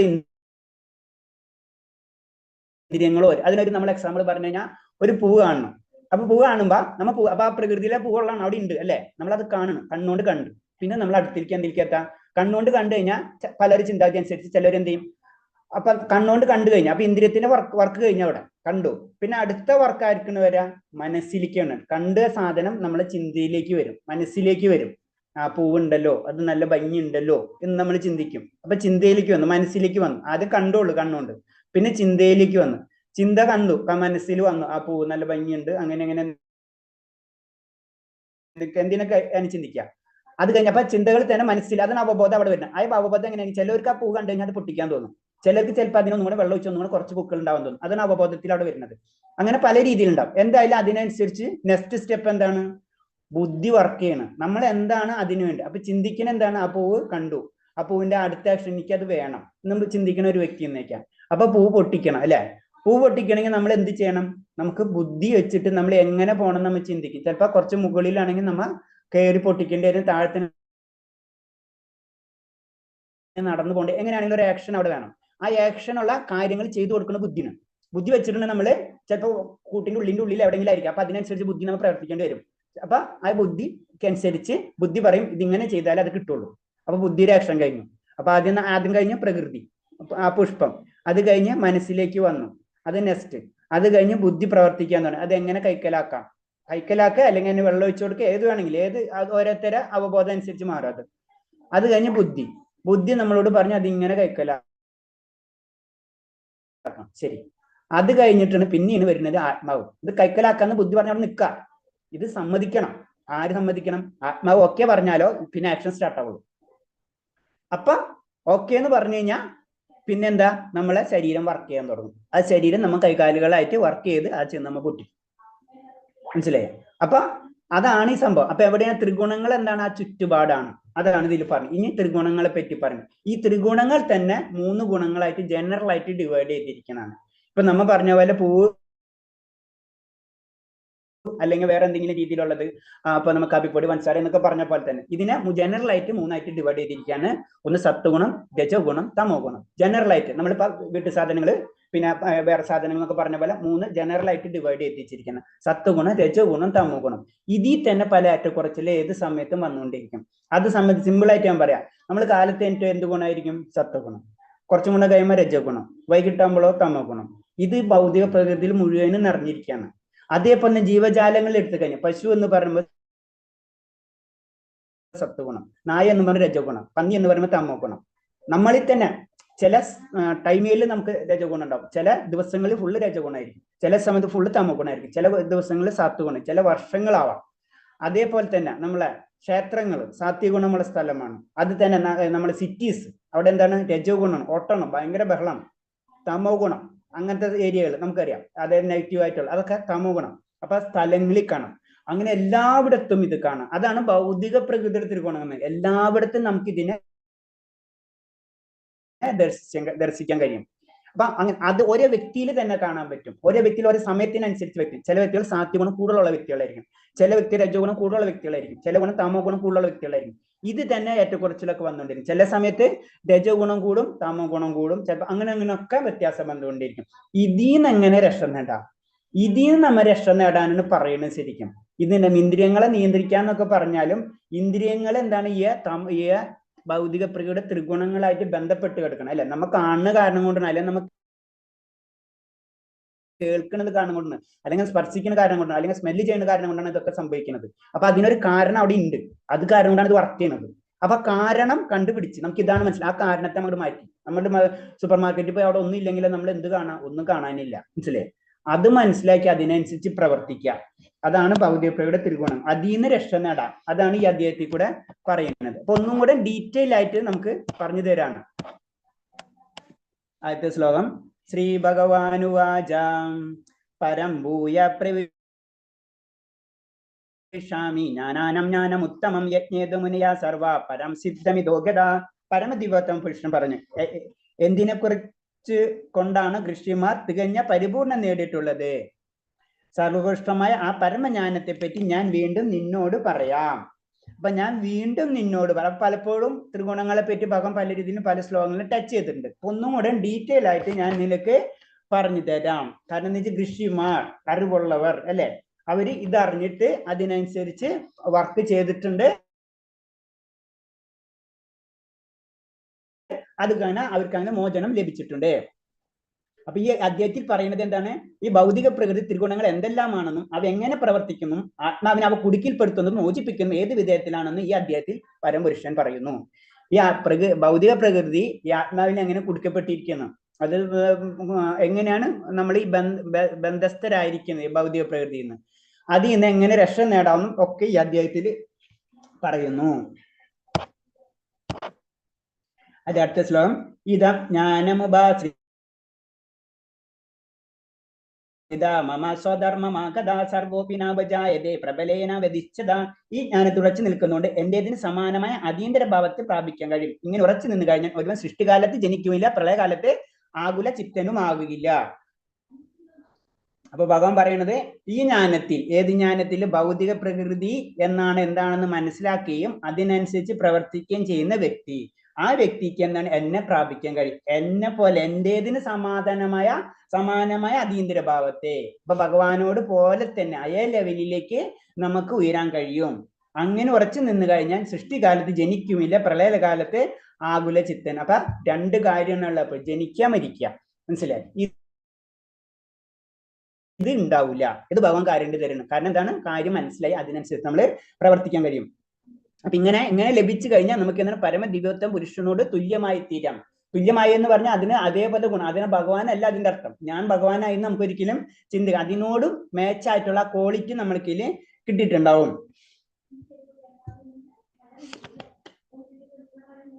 പിന്നെ അടുത്ത പോലെ ഭൗതിക ലോകത്തിലും പോലെ ആത്മീയ ലോകത്തിലും ഉണ്ട് വൈവിധ്യം. ഇതിനെക്കുറിച്ച് അജ്ഞരായവർ അധ്യാത്മിക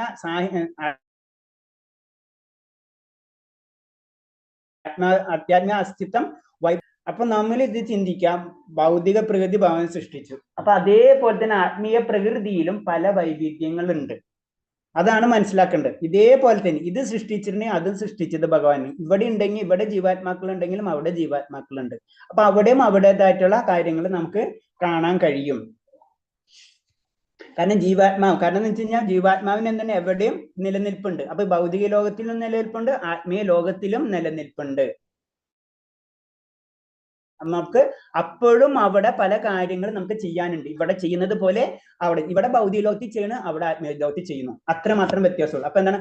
അവിടെ നിന്ന് പിന്നെ ഇങ്ങോട്ട് വരേണ്ട ആവശ്യമില്ല. അതാണ് സൃഷ്ടികാലത്ത് ജനിക്കുമില്ല, പ്രളയകാലം രണ്ടു തരം പ്രളയമുണ്ട്. ഒന്ന് ഓരോ ദിവസം ബ്രഹ്മാവിന്റെ ഓരോ ദിവസത്തിലും പ്രളയം നടക്കുന്നു പറയുന്നുണ്ട്. പിന്നെ എന്താണ്? ബ്രഹ്മാവിന്റെ ഫുള്ള് മരണശേഷം, അതായത് നശിച്ചുപോകും അല്ലെ, ആ സമയത്ത് പ്രളയം. ആ രണ്ട് തരത്തിലുള്ള പ്രളയം. ഈ രണ്ട് തരത്തിൽ പ്രളയത്തിലും സംഭവിക്കുന്നത് എന്തെന്ന് വെച്ച് കഴിഞ്ഞാൽ ആ സമയത്ത് ഭഗവാനില് നമ്മൾ പോവുകയാണ് ചെയ്യുന്നത്. അത് കഴിഞ്ഞിട്ട് പിറ്റേ ദിവസം ഫ്രഷ് ആയി വീണ്ടും നമ്മൾ സ്റ്റാർട്ട് ആവും. പിന്നെ അതേപോലെ തന്നെ ഓരോ ബ്രഹ്മാണ്ടം കഴിഞ്ഞ് അടുത്ത ബ്രഹ്മാണ്ടങ്ങൾ സൃഷ്ടിക്കും. വീണ്ടും നമ്മൾ ഏതായത് ബ്രഹ്മാണ്ടങ്ങളിലേക്ക് പോകുന്നു, അതിനനുസരിച്ചുള്ള കാര്യങ്ങളൊക്കെ ആയിട്ടുണ്ട്. ആ ഓരോരോ ബ്രഹ്മാണ്ടങ്ങളിലേക്ക് ഓരോ ജീവാത്മാക്കൾ പോകും. അവിടെ വേറെ രീതിയിലുള്ള ജീവിത രീതി ആയിരിക്കും. അവിടെ വേറെ രീതിയിലുള്ള ശരീരങ്ങളൊക്കെ ആയിരിക്കും നമുക്ക് ലഭിക്കാം. ഓരോ ബ്രഹ്മാണ്ടങ്ങൾ അതിനൊരു ഉദാഹരണം അത് തന്നെയാണ് പറഞ്ഞത്. ഈ ബ്രഹ്മാണ്ടത്തിൽ ബ്രഹ്മാവിന് 4 തലയാണ്. അതിന് മറ്റുള്ള ബ്രഹ്മാണ്ടങ്ങളിൽ 1000 തല ഉണ്ടാവും, 1,00,000 തല ഉണ്ടാവും. അത് പറയുന്നത് എന്താണ്? അതിന്റെ അർത്ഥം 1000 തല ഉണ്ടെന്ന് അങ്ങനെയല്ല നമ്മൾ മനസ്സിലാക്കേണ്ടത്. കാരണം അവിടത്തെ ശരീരങ്ങൾ വ്യത്യസ്തമായിരിക്കും. നമുക്ക് ഇവിടെ ആയിരിക്കും അവിടുത്തെ നിയമങ്ങൾ വ്യത്യാസമായിരിക്കും. ഇവിടത്തെ നിയമങ്ങൾ പോലെ ആയിരിക്കില്ല അവിടുത്തെ നിയമങ്ങൾ. അതാണ് അതിൽ ഉദ്ദേശിക്കുന്നത്. ഓക്കെ, അടുത്ത ശ്ലോകം. മമ യോഗിൻ മഹത് ബ്രഹ്മ തസ്മിൻ കർമ്മ തദാമഹ്യം സംഭവോ സർവഭൂതാനം തതോ ഭവതി ഭാരത. അല്ലയോ ഭാരത, ബ്രഹ്മം എന്ന് പറയപ്പെടുന്ന സമഗ്ര ഭൗതിക സത്ത എത്ര ജനനത്തിന് കാരണം. അത് എന്നിൽ നിന്ന് ഗർഭം ധരിച്ച സകല ജീവജാലങ്ങൾക്കും ജന്മം കൊടുക്കുന്നു. അപ്പോൾ ഭൗതിക, അതായത് ബ്രഹ്മം എന്ന് പറയപ്പെടുന്ന സമഗ്ര ഭൗതിക സത്ത. അപ്പൊ ഭൗതിക പ്രകൃതിയാണ് എല്ലാത്തിനും കാരണം. ആ ഭൗതിക പ്രകൃതിയാണ് എന്നിൽ നിന്ന് ഗർഭം ധരിക്കുക. അപ്പൊ എന്നിൽ നിന്ന് ഗർഭം ധരിക്കുക എന്ന് പറഞ്ഞാൽ എന്റെ ചൈതന്യത്തിൽ നിന്നാണ് പിന്നെ എല്ലാതും സൃഷ്ടികൾ നടക്കുന്നത്. അപ്പൊ ആ സൃഷ്ടികൾ നടക്കണമെങ്കിൽ എന്താണ്? എന്റെ ചൈതന്യം വേണം. വെറും പ്രകൃതി ഉണ്ടായിക്കഴിഞ്ഞാൽ അവിടെ സൃഷ്ടി നടക്കില്ല. അതിലെന്താണ്? ഭഗവാൻ തന്നെ ഉൾപ്പൂകണം. അതാണ് അതിന്റെ ഉദ്ദേശം. അങ്ങനെ ഗർഭം ധരിച്ച് സകല ജീവജാലങ്ങൾക്കും ജന്മമെടുക്കുന്നു.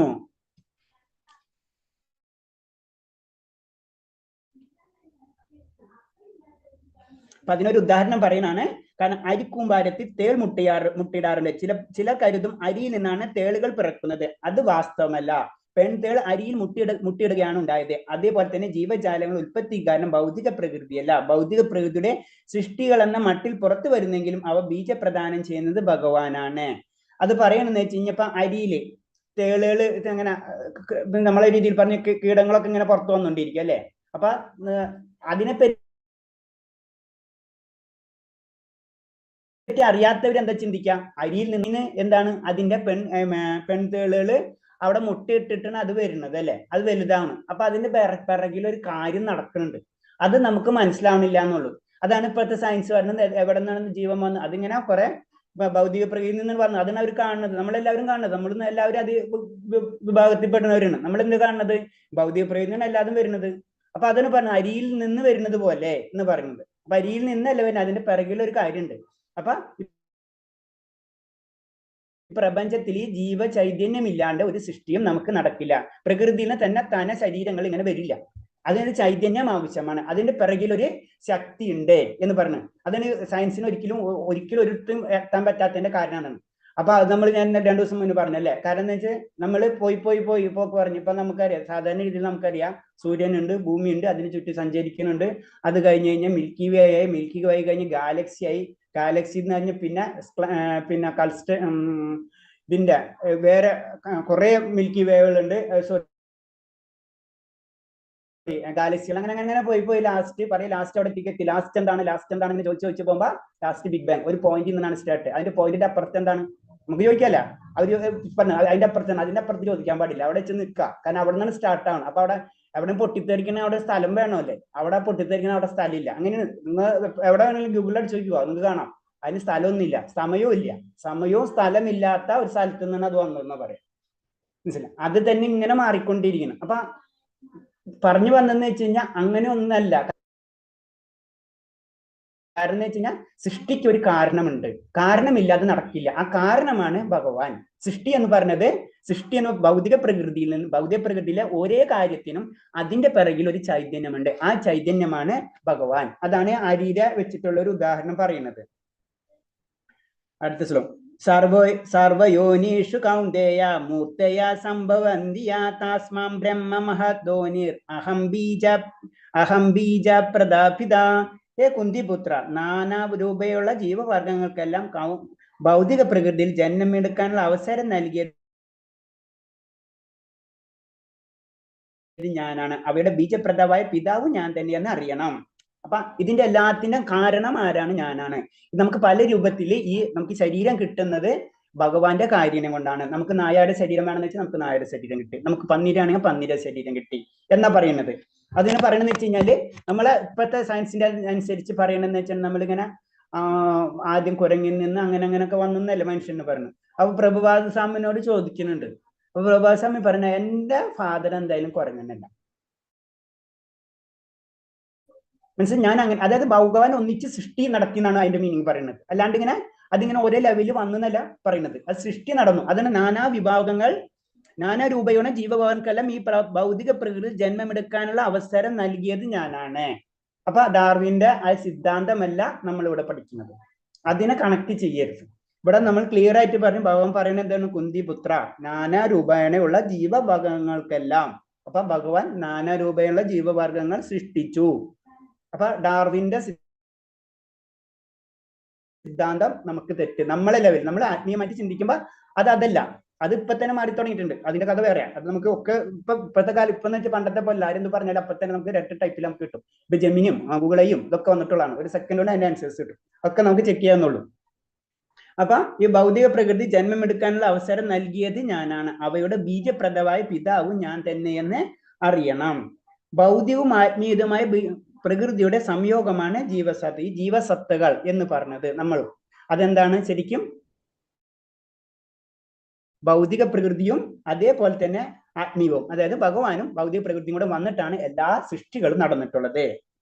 പിന്നെ നമ്മൾ വേറെ ഒരു പറഞ്ഞു, ഭൂമിക്കുള്ളതും വെള്ളത്തിലും അഗ്നിയിൽ പോലും ജീവനുണ്ട്. നമുക്ക് അഗ്നിയിൽ ജീവൻ കണ്ടുപിടിക്കാൻ പറ്റുന്നില്ല എന്ന് വെച്ചാൽ അഗ്നിയിൽ ജീവനുണ്ട് നമുക്ക് പറയാൻ പറ്റുമോ? ഇല്ല. അത് നമ്മൾ അത് വളർന്നിട്ടില്ല എന്ന് മാത്രമേ ഉള്ളൂ. ഇപ്പൊ കടലിന്റെ അടിയിൽ പലതരം ഇപ്പൊ കടലിന്റെ അടിയിൽ പറയുന്നുണ്ട്, അവിടെ തന്നെ പ്രകാശം ഉൽപ്പാദിപ്പിക്കാവുന്ന ജീവജാലങ്ങൾ കണ്ടുപിടിച്ചിട്ടുണ്ട്. അവര് എക്കോസിസ്റ്റം ഉണ്ട്. അപ്പൊ നമുക്ക് പണ്ട് ഒരു 50 വർഷം അല്ലെങ്കിൽ വേണ്ട ഒരു 20 വർഷം മുന്നേ അതിനെ പറ്റി ചിന്തിക്കാൻ പറ്റില്ല. കടലിൽ ഒളിച്ചോ അതെങ്ങനെ നടക്കാം? അല്ലേ? ശരിയല്ലേ? അതിന് നമ്മൾ അത് അത്രയും പോകുമ്പോൾ ഒരേ ഡീറ്റെയിൽ ആയിട്ട് പോകുമ്പോഴോ അത് അങ്ങനെ പറഞ്ഞു. അതിൽ ഹൈ ലെവലിലുള്ള ന്യൂക്ലിയർ നോബൽ പ്രൈസ് വിന്നേഴ്സ് ഒക്കെ പറഞ്ഞ് നമ്മൾ ഇത് ശാസ്ത്രം അവിടെ എത്തുമ്പോൾ, അതായത് ഇന്ത്യൻ ഇത് എത്തുമ്പോഴാണ് ശരിക്കും അത് സയൻസും അത് നമ്മൾ ടച്ചിങ് പോയിന്റ് വരുന്ന പറയുന്നത്. അപ്പൊ അതവിടെ നിൽക്കട്ടെ. അപ്പൊ പറഞ്ഞെന്ന് വെച്ച് കഴിഞ്ഞാൽ അഗ്നിയിലും ജീവികളുണ്ട്, ഭൂമിക്കുള്ളിലും വെള്ളത്തിലും അഗ്നിയിൽ പോലും ജീവനുണ്ട്. അപ്പൊ അഗ്നിയിൽ എങ്ങനെ ജീവൻ ഉണ്ടാവും? നമുക്ക് ചിന്തിക്കാൻ പറ്റുമോ? നമുക്കിപ്പോ വെള്ളത്തിൽ ജീവനുണ്ടെന്ന് അറിയാം, മനസ്സിലായി? അപ്പൊ അതേപോലെ തന്നെ അഗ്നിയിലും ജീവനുണ്ട്. സൃഷ്ടിയുടെ ആരംഭത്തിൽ പൂർവ്വകർമാനുസൃതമായി ഭിന്ന രൂപയിൽ പിറവെടുക്കുന്ന ജീവസത്തൽ പൂരിതമാണ് ഭൗതിക ലോകം. അപ്പൊ ഒന്നുകൂടെ ക്ലിയർ ചെയ്യണേ. സൃഷ്ടിയുടെ ആരംഭത്തിൽ തന്നെ എന്താണ്? പൂർവ്വകർമ്മക്കൾ ഭിന്ന രൂപങ്ങളിൽ പിറവെടുക്കും. അപ്പാണ് നമ്മളെ ആ സിദ്ധാന്തമല്ല ഇതിൽ നമ്മൾ പഠിക്കുന്നത്. അടുത്ത ശ്ലോകം. സത്തം രജസ്തമമിതി ഗുണാപ്രകൃത സംഭവ നിബന്ധന്തി മഹാബാഹോ ദേഹോ ദേഹിനം അവ്യയം. ഹേ മഹാബാഹോ അർജുന, 3 ഗുണങ്ങൾ അടങ്ങിയതാണ് ഭൗതിക പ്രകൃതി. സത്ത്, രജസ്, തമസ്. ശാശ്വതനായ ജീവാത്മാവിന് ഭൗതിക സംയോഗം ഉണ്ടാകുന്നതോടെ ഈ ഗുണങ്ങൾ ബന്ധനാകുന്നു. അപ്പൊ നമുക്ക് സംഭവിക്കുന്ന കാര്യമാണ് പറയുന്നത്. നമ്മൾ എന്താണ് ഈ ഭൗതിക ലോകത്തിലേക്ക് ഇറങ്ങി കഴിഞ്ഞു കഴിഞ്ഞാൽ ഈ സത്ത്, രജസ്, തമസ് ഈ 3 ഗുണങ്ങൾ നമ്മളെ പിടികൂടിയിരിക്കും. അതിൽ നിന്ന് പുറത്ത് കടക്കാൻ അതിന് ദേവീഹേഷി ഗുണമായ മമമായ ദുരന്തയ, എന്റെ ഭൗതിക പ്രകൃതിയിൽ നിന്ന്, ഭൗതിക ശക്തിയിൽ നിന്ന് അങ്ങനെ പുറത്ത് കടക്കാൻ അത്ര ഈസി ഉള്ളതല്ല എന്ന് ഭഗവാൻ പറഞ്ഞു തരുന്നുണ്ട്. അത്രയും ബുദ്ധിമുട്ടാണ് നമുക്ക് കടക്കാൻ വേണ്ടി. അപ്പൊ ഇതേപോലെ തന്നെ നമ്മൾ ഈ ഭൗതിക ലോകത്തിൽ വന്നു കഴിഞ്ഞു കഴിഞ്ഞാൽ നമ്മളിപ്പോ പറയില്ലേ, ഒരു കുറ്റം ചെയ്ത് പോലീസ് പിടിച്ചു കഴിഞ്ഞാൽ പിന്നെ അതിന്റെ പിറകെ നമ്മൾ നടക്കേണ്ടി വരും എന്ന് പറയില്ലേ, എന്ന് പറഞ്ഞ പോലെ നീ ഭൗതിക ലോകത്തിൽ ഇറങ്ങി കഴിഞ്ഞ 3 ശക്തികൾ അപ്പൊ തന്നെ നമ്മൾ പിടിച്ച് കെട്ടിട്ട് കഴിഞ്ഞു. അതാണ് സംഭവം. പിന്നെ ഈ 3 ശക്തിയുടെ കൺട്രോളിലാണ് നമ്മൾ നടക്കുന്നത്. ഈ 3 ശക്തികളും, അതും ഭൗതിക ശക്തി തന്നെയാണ്, ഭഗവാന്റെ ശക്തി തന്നെയാണ്. ഈ 3 ശക്തിയുടെ കൺട്രോളിലാണ് പിന്നെ നമ്മൾ ഓടുന്നത്.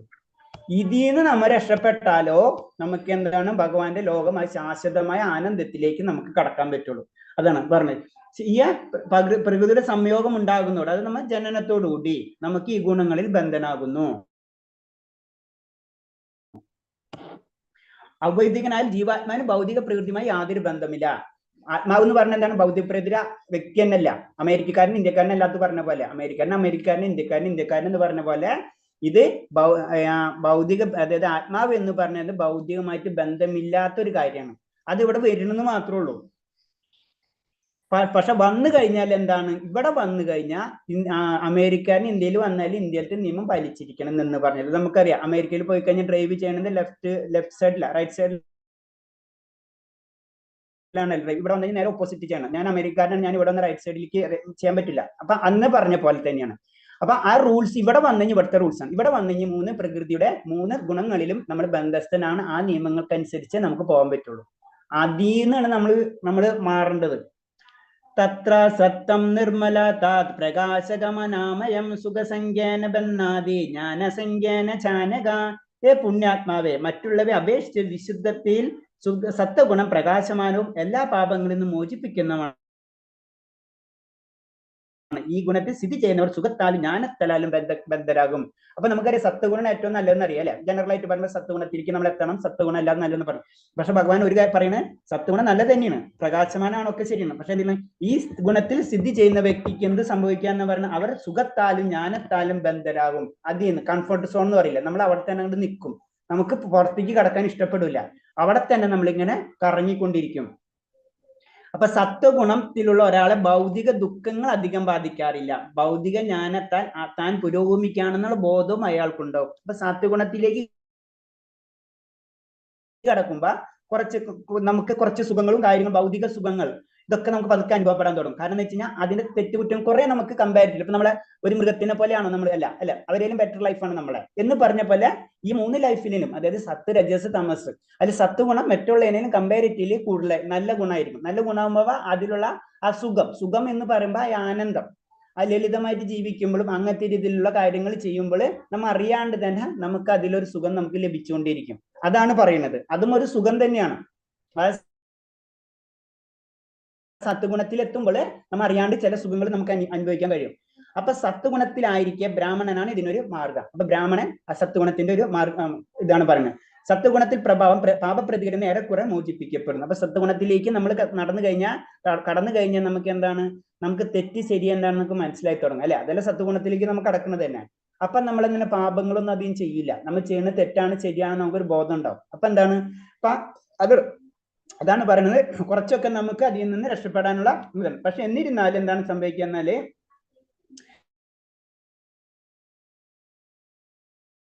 താൻ മറ്റുള്ളവരെക്കാൾ ജ്ഞാനത്തിൽ മുന്നേറിയെന്ന്, ഞാൻ മറ്റുള്ളവരെക്കാളും ബെറ്റർ, ജ്ഞാനം കൊണ്ടും മറ്റുള്ള ഇതൊക്കെ കൊണ്ടും ഞാൻ ഇത്തിരി ഉയർന്നതാണെന്ന് ഒരു തോന്നൽ നമ്മൾ വരുമ്പോ ആ അഹങ്കാരം നമ്മൾ പിടികൂടിയിട്ടുണ്ടാവും. അതാണ് സത്വഗുണത്തിന്റെ പ്രശ്നങ്ങൾ. അടുത്ത ഗുണം രജോ ഗുണം. രജോ രഗാത്മകം വിദ്ധി തൃഷ്ണാസംഗത സമുദ്ഭവം തന്നിബധ്നാദി കൗന്ദേയ കർമ്മസംഖ്യേന ദേഹിനം. അല്ല കുന്തിനന്ദന, അളവറ്റ തൃഷ്ണാധികത്തിൽ നിന്നുള്ള ആകുന്നത്തെ രജോ ഗുണം ദേഹസ്ഥനായ ജീവന് അത് ഭൗതികമായ ബലോദിഷ്ട കർമ്മങ്ങൾ കുടുക്കിയിടുന്നു. അടുത്തത് രജോ ഗുണം. രജോ ഗുണത്തിന്റെ പ്രശ്നം എന്ന് വെച്ച് കഴിഞ്ഞാല് ഭയങ്കര ആസക്തിയായിരിക്കും. ഇപ്പൊ നമ്മൾ 90% ഭൗതിക ലോകം എന്നാണ് രജോ ഗുണം നമുക്ക് പറയാം. കാരണം ആഗ്രഹങ്ങളാണ്, നമുക്ക് ഒന്ന് കിട്ടിയാൽ 10 മതി എന്ന് പറഞ്ഞ പോലെ ഇങ്ങനെ ആഗ്രഹങ്ങളായിരിക്കും. അതാണ് രജോ ഗുണത്തിന്റെ പ്രത്യേകത എന്ന് പറയുന്നത്. അപ്പൊ എന്താണ്, നമ്മൾ എന്തൊരു കാര്യം ചെയ്യുമ്പോഴും അതിന്റെ ഫലം പ്രതീക്ഷിച്ചായിരിക്കും നമ്മൾ ചെയ്യാം. രജോ ഗുണത്തിന്റെ അതിന്റെ പ്രത്യേകത അതാണ് രജോ ഗുണം എന്ന് പറയുന്നത്. അപ്പൊ രജോ ഗുണ സ്വഭാവ ആസക്തി ഇന്ദ്രിയ സുഖങ്ങൾക്ക് അനുഭവങ്ങളിലാണ്. അവന്റെ ലക്ഷ്യം എന്ന് പറഞ്ഞു കഴിഞ്ഞാൽ ഇന്ദ്രിയങ്ങളെ സന്തോഷിപ്പിക്കുക. അതാണ് രജോ ഗുണമുള്ള രജോ. ഇപ്പൊ നമ്മളൊരു വസ്തുവിനെ കണ്ട അത് നമുക്കത് വാങ്ങിക്കണം, അല്ലെങ്കിൽ നമ്മൾ അത് എടുക്കണം, എന്താണെങ്കിലും അത്. അപ്പൊ നമ്മളെ കണ്ണ് അല്ലെ, കണ്ണാണ് ഇന്ദ്രിയങ്ങള്. അപ്പൊ ഇന്ദ്രിയത്തിനോട് കണക്ഷൻ ആയിരിക്കും രജോ ഗുണമുള്ള വ്യക്തി. ഇന്ദ്രിയത്തിന്റെ പിറകെ ആയിരിക്കും രജോ ഗുണമുള്ള വ്യക്തികൾ എന്ന് പറഞ്ഞത്. അപ്പൊ അതിനുവേണ്ടി വളരെയധികം തന്റെ കർമ്മഫലങ്ങൾ ആസക്തിന, അങ്ങനെ അത്തരം കർമ്മ ബന്ധനായി തീരുകയും. അപ്പൊ അവരെന്താണ്, എന്ത് കാര്യം വേണമെങ്കിലും ചെയ്യും. സ്വന്തം കാര്യം നേടാന്ന് പറയും നമ്മൾ വേറെ രീതി പറഞ്ഞു കഴിഞ്ഞാല്. അവര് അതിനു വേണ്ടി വളരെയധികം അധ്വാനിക്കാൻ തയ്യാറായിരിക്കും. അതാണ് രജോ ഗുണമുള്ള വ്യക്തികളുടെ പ്രത്യേകത. ഇനി അടുത്തത് തമസിന്റെ. തമസ് ജ്ഞാനം വിധി മോഹനം സർവദേഹിനം പ്രമാദമാലസ്യ നിദ്രാഭ്യസ്ത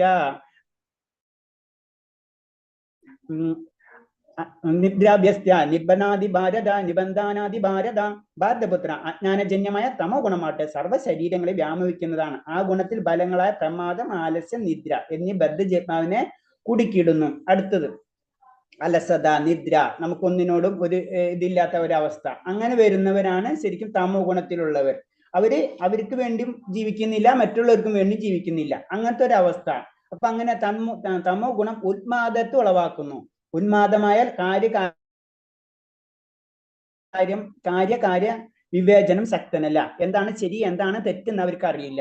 അതാണ് തമോ ഗുണത്തിന്റെ ഒരു പ്രശ്നം. അപ്പൊ തെറ്റിനെ ശരിയും ശരിയെ തെറ്റാൻ കാണുന്ന ഒരു അവസ്ഥയിലേക്ക് അവർക്ക് പോകും. അതായത് തമോ ഗുണത്തിനായവന് ഒന്നിനെയും യഥാർത്ഥം സ്പഷ്ടമാവില്ല, സത്യം ശരിയൊന്നും അവന് മനസ്സിലാവും. നേരെ ഓപ്പോസിറ്റ് ആയിരിക്കും അവന് എന്ത് കാര്യം ചെയ്യാം.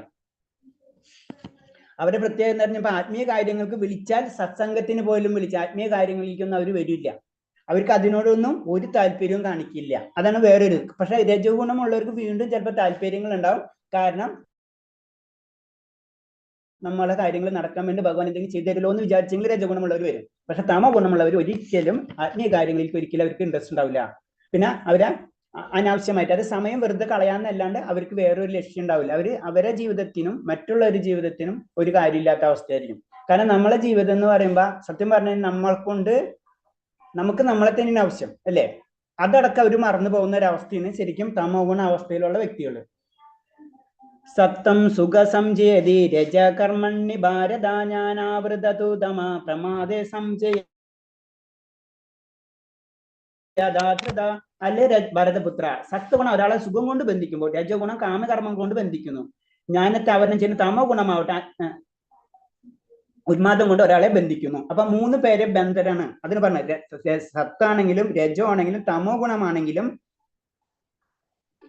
ഒരെണ്ണം കൊണ്ട് ഒരാളെ സ്വർണം കൊണ്ടുള്ള ചങ്ങല കൊണ്ട് കെട്ടിയിരിക്കുന്നു, ഒരാളെ കമ്പി കൊണ്ട്, ഒരാളെ വേറെ എന്തെങ്കിലും കയറുകൊണ്ട് കെട്ടിയിരിക്കുന്ന പോലെ ഉള്ളൂ. 3 പേരും ബന്ധസ്ഥരാണ്. അപ്പൊ 3 പേരും അതിൽ നിന്ന് മാറണം.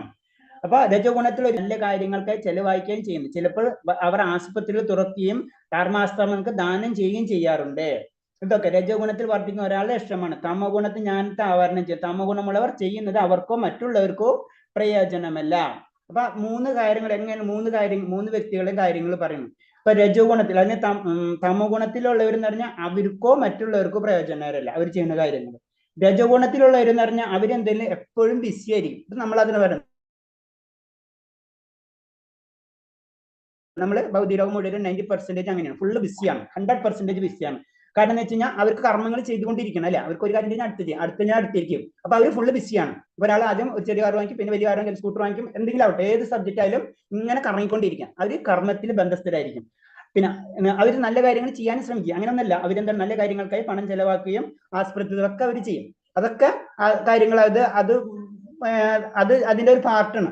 അതിൽ നിന്ന് അവർ ചെയ്യുന്ന എന്തിനാ, അതിൽ നിന്ന് എന്തെങ്കിലും എനിക്ക് ഫലം കിട്ടുമെന്നോ, 1 2 പേര് 3 പേര് എന്നെ പറ്റി നല്ലത് പറയോ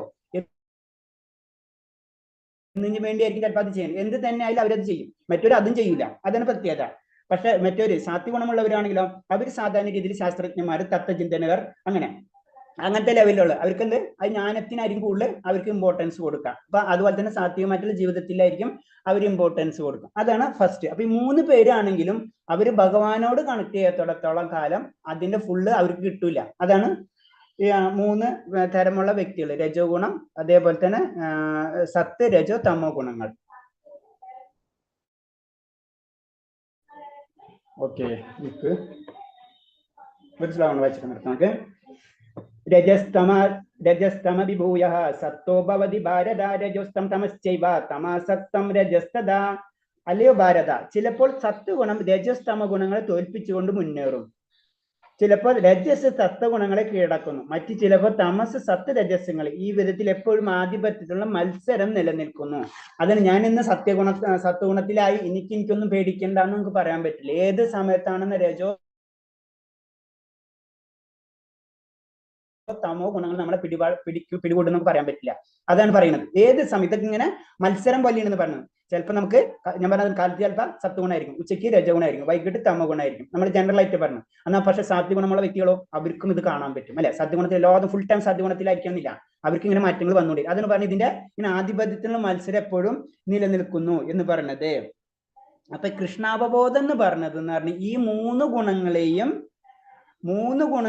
അതിക്രമിക്കണം. ഈ 3 ഗുണങ്ങളും കഴിഞ്ഞാലോ ഭഗവാനിലേക്ക് എത്താൻ കഴിയുള്ളൂ. അതാണ് വിശുദ്ധ സത്വഗുണം എന്ന് പറയുന്നത്. അത് 3 ഗുണത്തിന്റെ അപ്പുറത്തേക്ക് കടക്കുമ്പോഴാണ് ശരിക്കും നമുക്ക് മുക്തി എന്ന, അല്ലെങ്കിൽ സത്വഗുണത്തിൽ നിന്നുകൊണ്ട് നമുക്ക് മുക്തി കിട്ടണമെന്നില്ല. സത്വഗുണത്തിന്റെ അപ്പുറമായ വിശുദ്ധ സത്വഗുണത്തിലേക്ക് നമ്മൾ കടക്കണം, അല്ലെങ്കിൽ വാസുദേവാവസ്ഥ. അതാണ് വിശുദ്ധ സത്വഗുണം എന്ന് പറഞ്ഞത്. അവിടേക്ക് നമ്മൾ എത്തണം. മനുഷ്യൻ ഏത് ഗുണത്തിന്റെ സ്വാധീനത്തിന് അയാളുടെ പ്രത്യേക പ്രവർത്തനങ്ങളിൽ നിന്ന് മനസ്സിലാക്കാം. നമ്മൾ ഏതൊരു ഗുണത്തിലാണ്, നമ്മൾ സത്വഗുണത്തിലാണെങ്കിലും അല്ലെങ്കിൽ രജോ, അത് നമ്മളെ പ്രവർത്തനങ്ങളിൽ നിന്ന് തന്നെ മനസ്സിലാക്കാൻ കഴിയുന്ന പറയുന്നത്.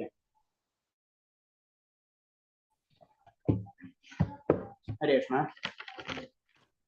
പറഞ്ഞതിൽ ഞാൻ ജസ്റ്റ് ഒന്ന് ഒടിച്ചു പറയാം. ഭൗതിക പ്രകൃതി, ത്രിഗുണങ്ങൾ എന്ന് പറയുമ്പോൾ നമുക്ക് പറഞ്ഞ് ഭൗതിക പ്രകൃതിയിൽ 3 ഗുണങ്ങളുണ്ട്. ഈ 3 ഗുണം നമ്മൾ ഭൗതിക പ്രകൃതിയിൽ ഇറങ്ങിക്കഴിഞ്ഞ് 3 ഗുണങ്ങൾ നമ്മളെ പിടിച്ചിരിക്കും. അതാണ് അതിന്റെ കാര്യം പറയുന്നത്. പിന്നെ അപ്പൊ ഇതിൽ നിന്ന് രക്ഷ നേടേണ്ട വഴികൾ ഓൾറെഡി ചെയ്തിട്ടുണ്ട്, ആര് ഋഷിമാര് ചെയ്തിട്ടുണ്ട്.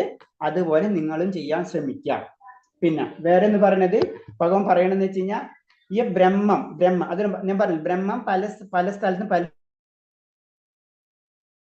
രീതിയിൽ പറയും. ഇപ്പൊ ഇവിടെ ബ്രഹ്മം എന്ന് പറയുന്നത് ഭൗതിക പ്രകൃതി എന്ന് പറയുന്നത്. ഭൗതിക പ്രകൃതിക്കുള്ളിൽ ഭഗവാന്റെ ശക്തി വരുമ്പോഴോ നമുക്ക് ജന്മം സൃഷ്ടികൾ നടക്കുള്ളൂ എന്ന് പറയുന്നത്. അപ്പൊ അല്ലാണ്ട് വെറുതെ ഭൗതിക പ്രകൃതിയിൽ നിന്ന് ഇങ്ങനെ സൃഷ്ടികൾ വരില്ല. അപ്പൊ പല കെമിക്കൽസ് അങ്ങനെ കൂട്ടി യോജിച്ച് നമുക്ക് ജീവൻ ഉണ്ടായി എന്നൊക്കെ പറയുന്നത് തെറ്റാണ്. ഇത് ഭഗവാന്റെ ശ്ലോകം അനുസരിച്ച് ഭഗവാൻ പറയുന്നത് അനുസരിച്ച്. കാരണം ഈ പ്രകൃതിയിൽ ഒരു ചൈതന്യം വന്നാലോ എന്ത് നടക്കുള്ളൂ, അവിടെ ഒരു സൃഷ്ടി നടത്തുള്ളൂ. നമ്മളെ സാധാരണ രീതിയിൽ പറയാം മാറ്ററും എനർജിയും. മനസ്സിലായി? എനർജി വേറെ മാറ്റർ വേറെ, രണ്ടും രണ്ടാണ്. അപ്പൊ അങ്ങനത്തെ രീതിയിൽ നിന്നാണ്. അപ്പൊ ഈ സാധാരണ ഇത് സയൻസ് പറയുന്നത് മാറ്ററിൽ നിന്നാണ് എല്ലാം വന്നിട്ടുള്ളത്. പക്ഷെ നമുക്ക് വേറെ രീതിയിൽ തിരിക്കാം. പക്ഷെ അത്രയും നമ്മൾ പോണ്ട.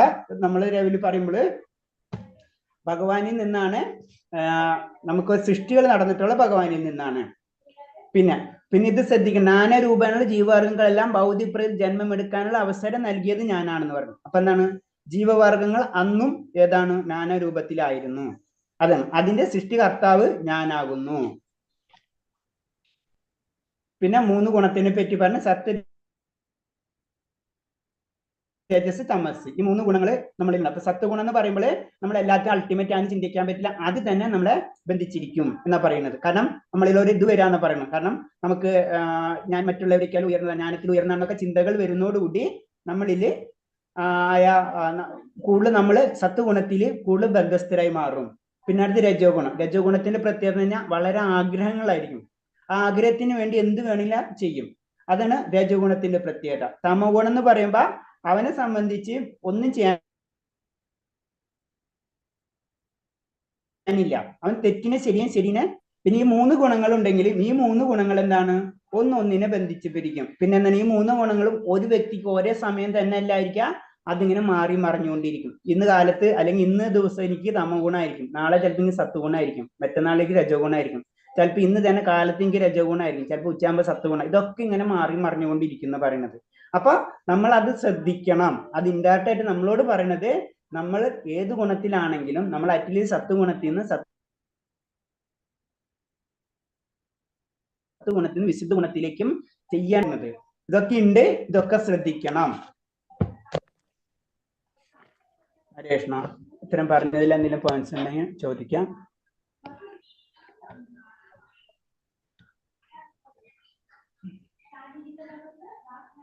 ഹരേ കൃഷ്ണ. ഹരേ കൃഷ്ണ. ഹരേ കൃഷ്ണ പ്രഭു. ഞായറാഴ്ച ഏകാദശിയാണ്. അപ്പൊ ഗീതാപാരായണത്തിനുള്ളവരുടെ പേരുകളൊക്കെ ഒന്ന് തരാൻ പറയണം. അപ്പൊ ലിസ്റ്റ് ഉണ്ടാക്കിയിട്ട് ഞായറാഴ്ച അപ്പൊ നമുക്ക് നാളത്തെ ക്ലാസ്സിലെ മതജി ഒന്ന് ആ സമയത്ത് ഒന്ന് നോട്ട് ചെയ്താൽ മതി. കഴിഞ്ഞ ക്ലാസ് ചെയ്ത പോലെ തന്നെ. അന്ന് തന്ന അതേ പേര് പോരാ? നല്ലതാണ്. അന്ന് കുറെ പേര് റിപ്പീറ്റ് ചെയ്തില്ലേ? അപ്പൊ ഇത്തവണ കുറച്ചും കൂടി പേര് വന്നാൽ നല്ലതായിരുന്നു. അപ്പൊ എല്ലാവർക്കും ഓരോന്നായിട്ട് വായിച്ചു പോവാലോ. 14 പേരുണ്ടായിരുന്നു. ആദ്യം വായിച്ച ഒരു പേര് തരാൻ പറ്റത്തില്ലേ? ഓ തരാലോ, ആർക്ക് വേണമെങ്കിൽ തരാം. നാളെ നമുക്ക് നാളത്തെ ക്ലാസ്സിൽ ജസ്റ്റ് നോട്ട് ചെയ്യാം. നമുക്ക് കുറച്ച് നേരത്തെ ആർക്കും ഇൻട്രസ്റ്റ് ഉള്ളവർ കഴിഞ്ഞ ക്ലാസ്സിൽ ചെയ്ത പോലെ തന്നെ നമ്മള് ഇൻട്രസ്റ്റ് ഉള്ളവരുടെ പേരൊന്ന് നോട്ട് ചെയ്ത് വെച്ചാൽ മതി. ഓക്കെ. അപ്പൊ നാളെ പേര് തന്നാ മറ്റന്നാൾ ഞാനത് ഇടാം. മറ്റന്നാൾ പറഞ്ഞാൽ വെള്ളിയാഴ്ച, വെള്ളി ശനി 2 ദിവസം അവർക്കൊന്ന് വായിക്കാൻ കിട്ടുമല്ലോ. അപ്പൊ തന്നെ 2 ദിവസം വായിക്കാൻ കിട്ടുമല്ലോ. അപ്പൊ നാളെ ക്ലാസ് തുടങ്ങിയ ഒരു 10 മിനിറ്റ് ആകുമ്പോ മാതാജി ഒന്ന് ഓർമ്മിച്ചാൽ മതി. അപ്പൊ നമുക്ക് ചെയ്യാം. 5 മിനിറ്റ് കഴിയും. ശരി. ഹരേ കൃഷ്ണ. ഹരേ കൃഷ്ണ പ്രഭുജി. അപ്പൊ ചിലപ്പോ ലേറ്റ് ആവുന്ന വരുന്നവര് ചിലപ്പോ അവർക്ക് നോട്ട് ചെയ്യാൻ പറ്റുമല്ലോ. ഹരേ കൃഷ്ണ. അത് കഴിഞ്ഞിട്ട് പിന്നെ എക്സാം എന്ന് പറഞ്ഞാൽ ശനിയാഴ്ച എക്സാം പറഞ്ഞത് റെഡി അല്ല? ശനിയാഴ്ച എക്സാം ഉണ്ടാ?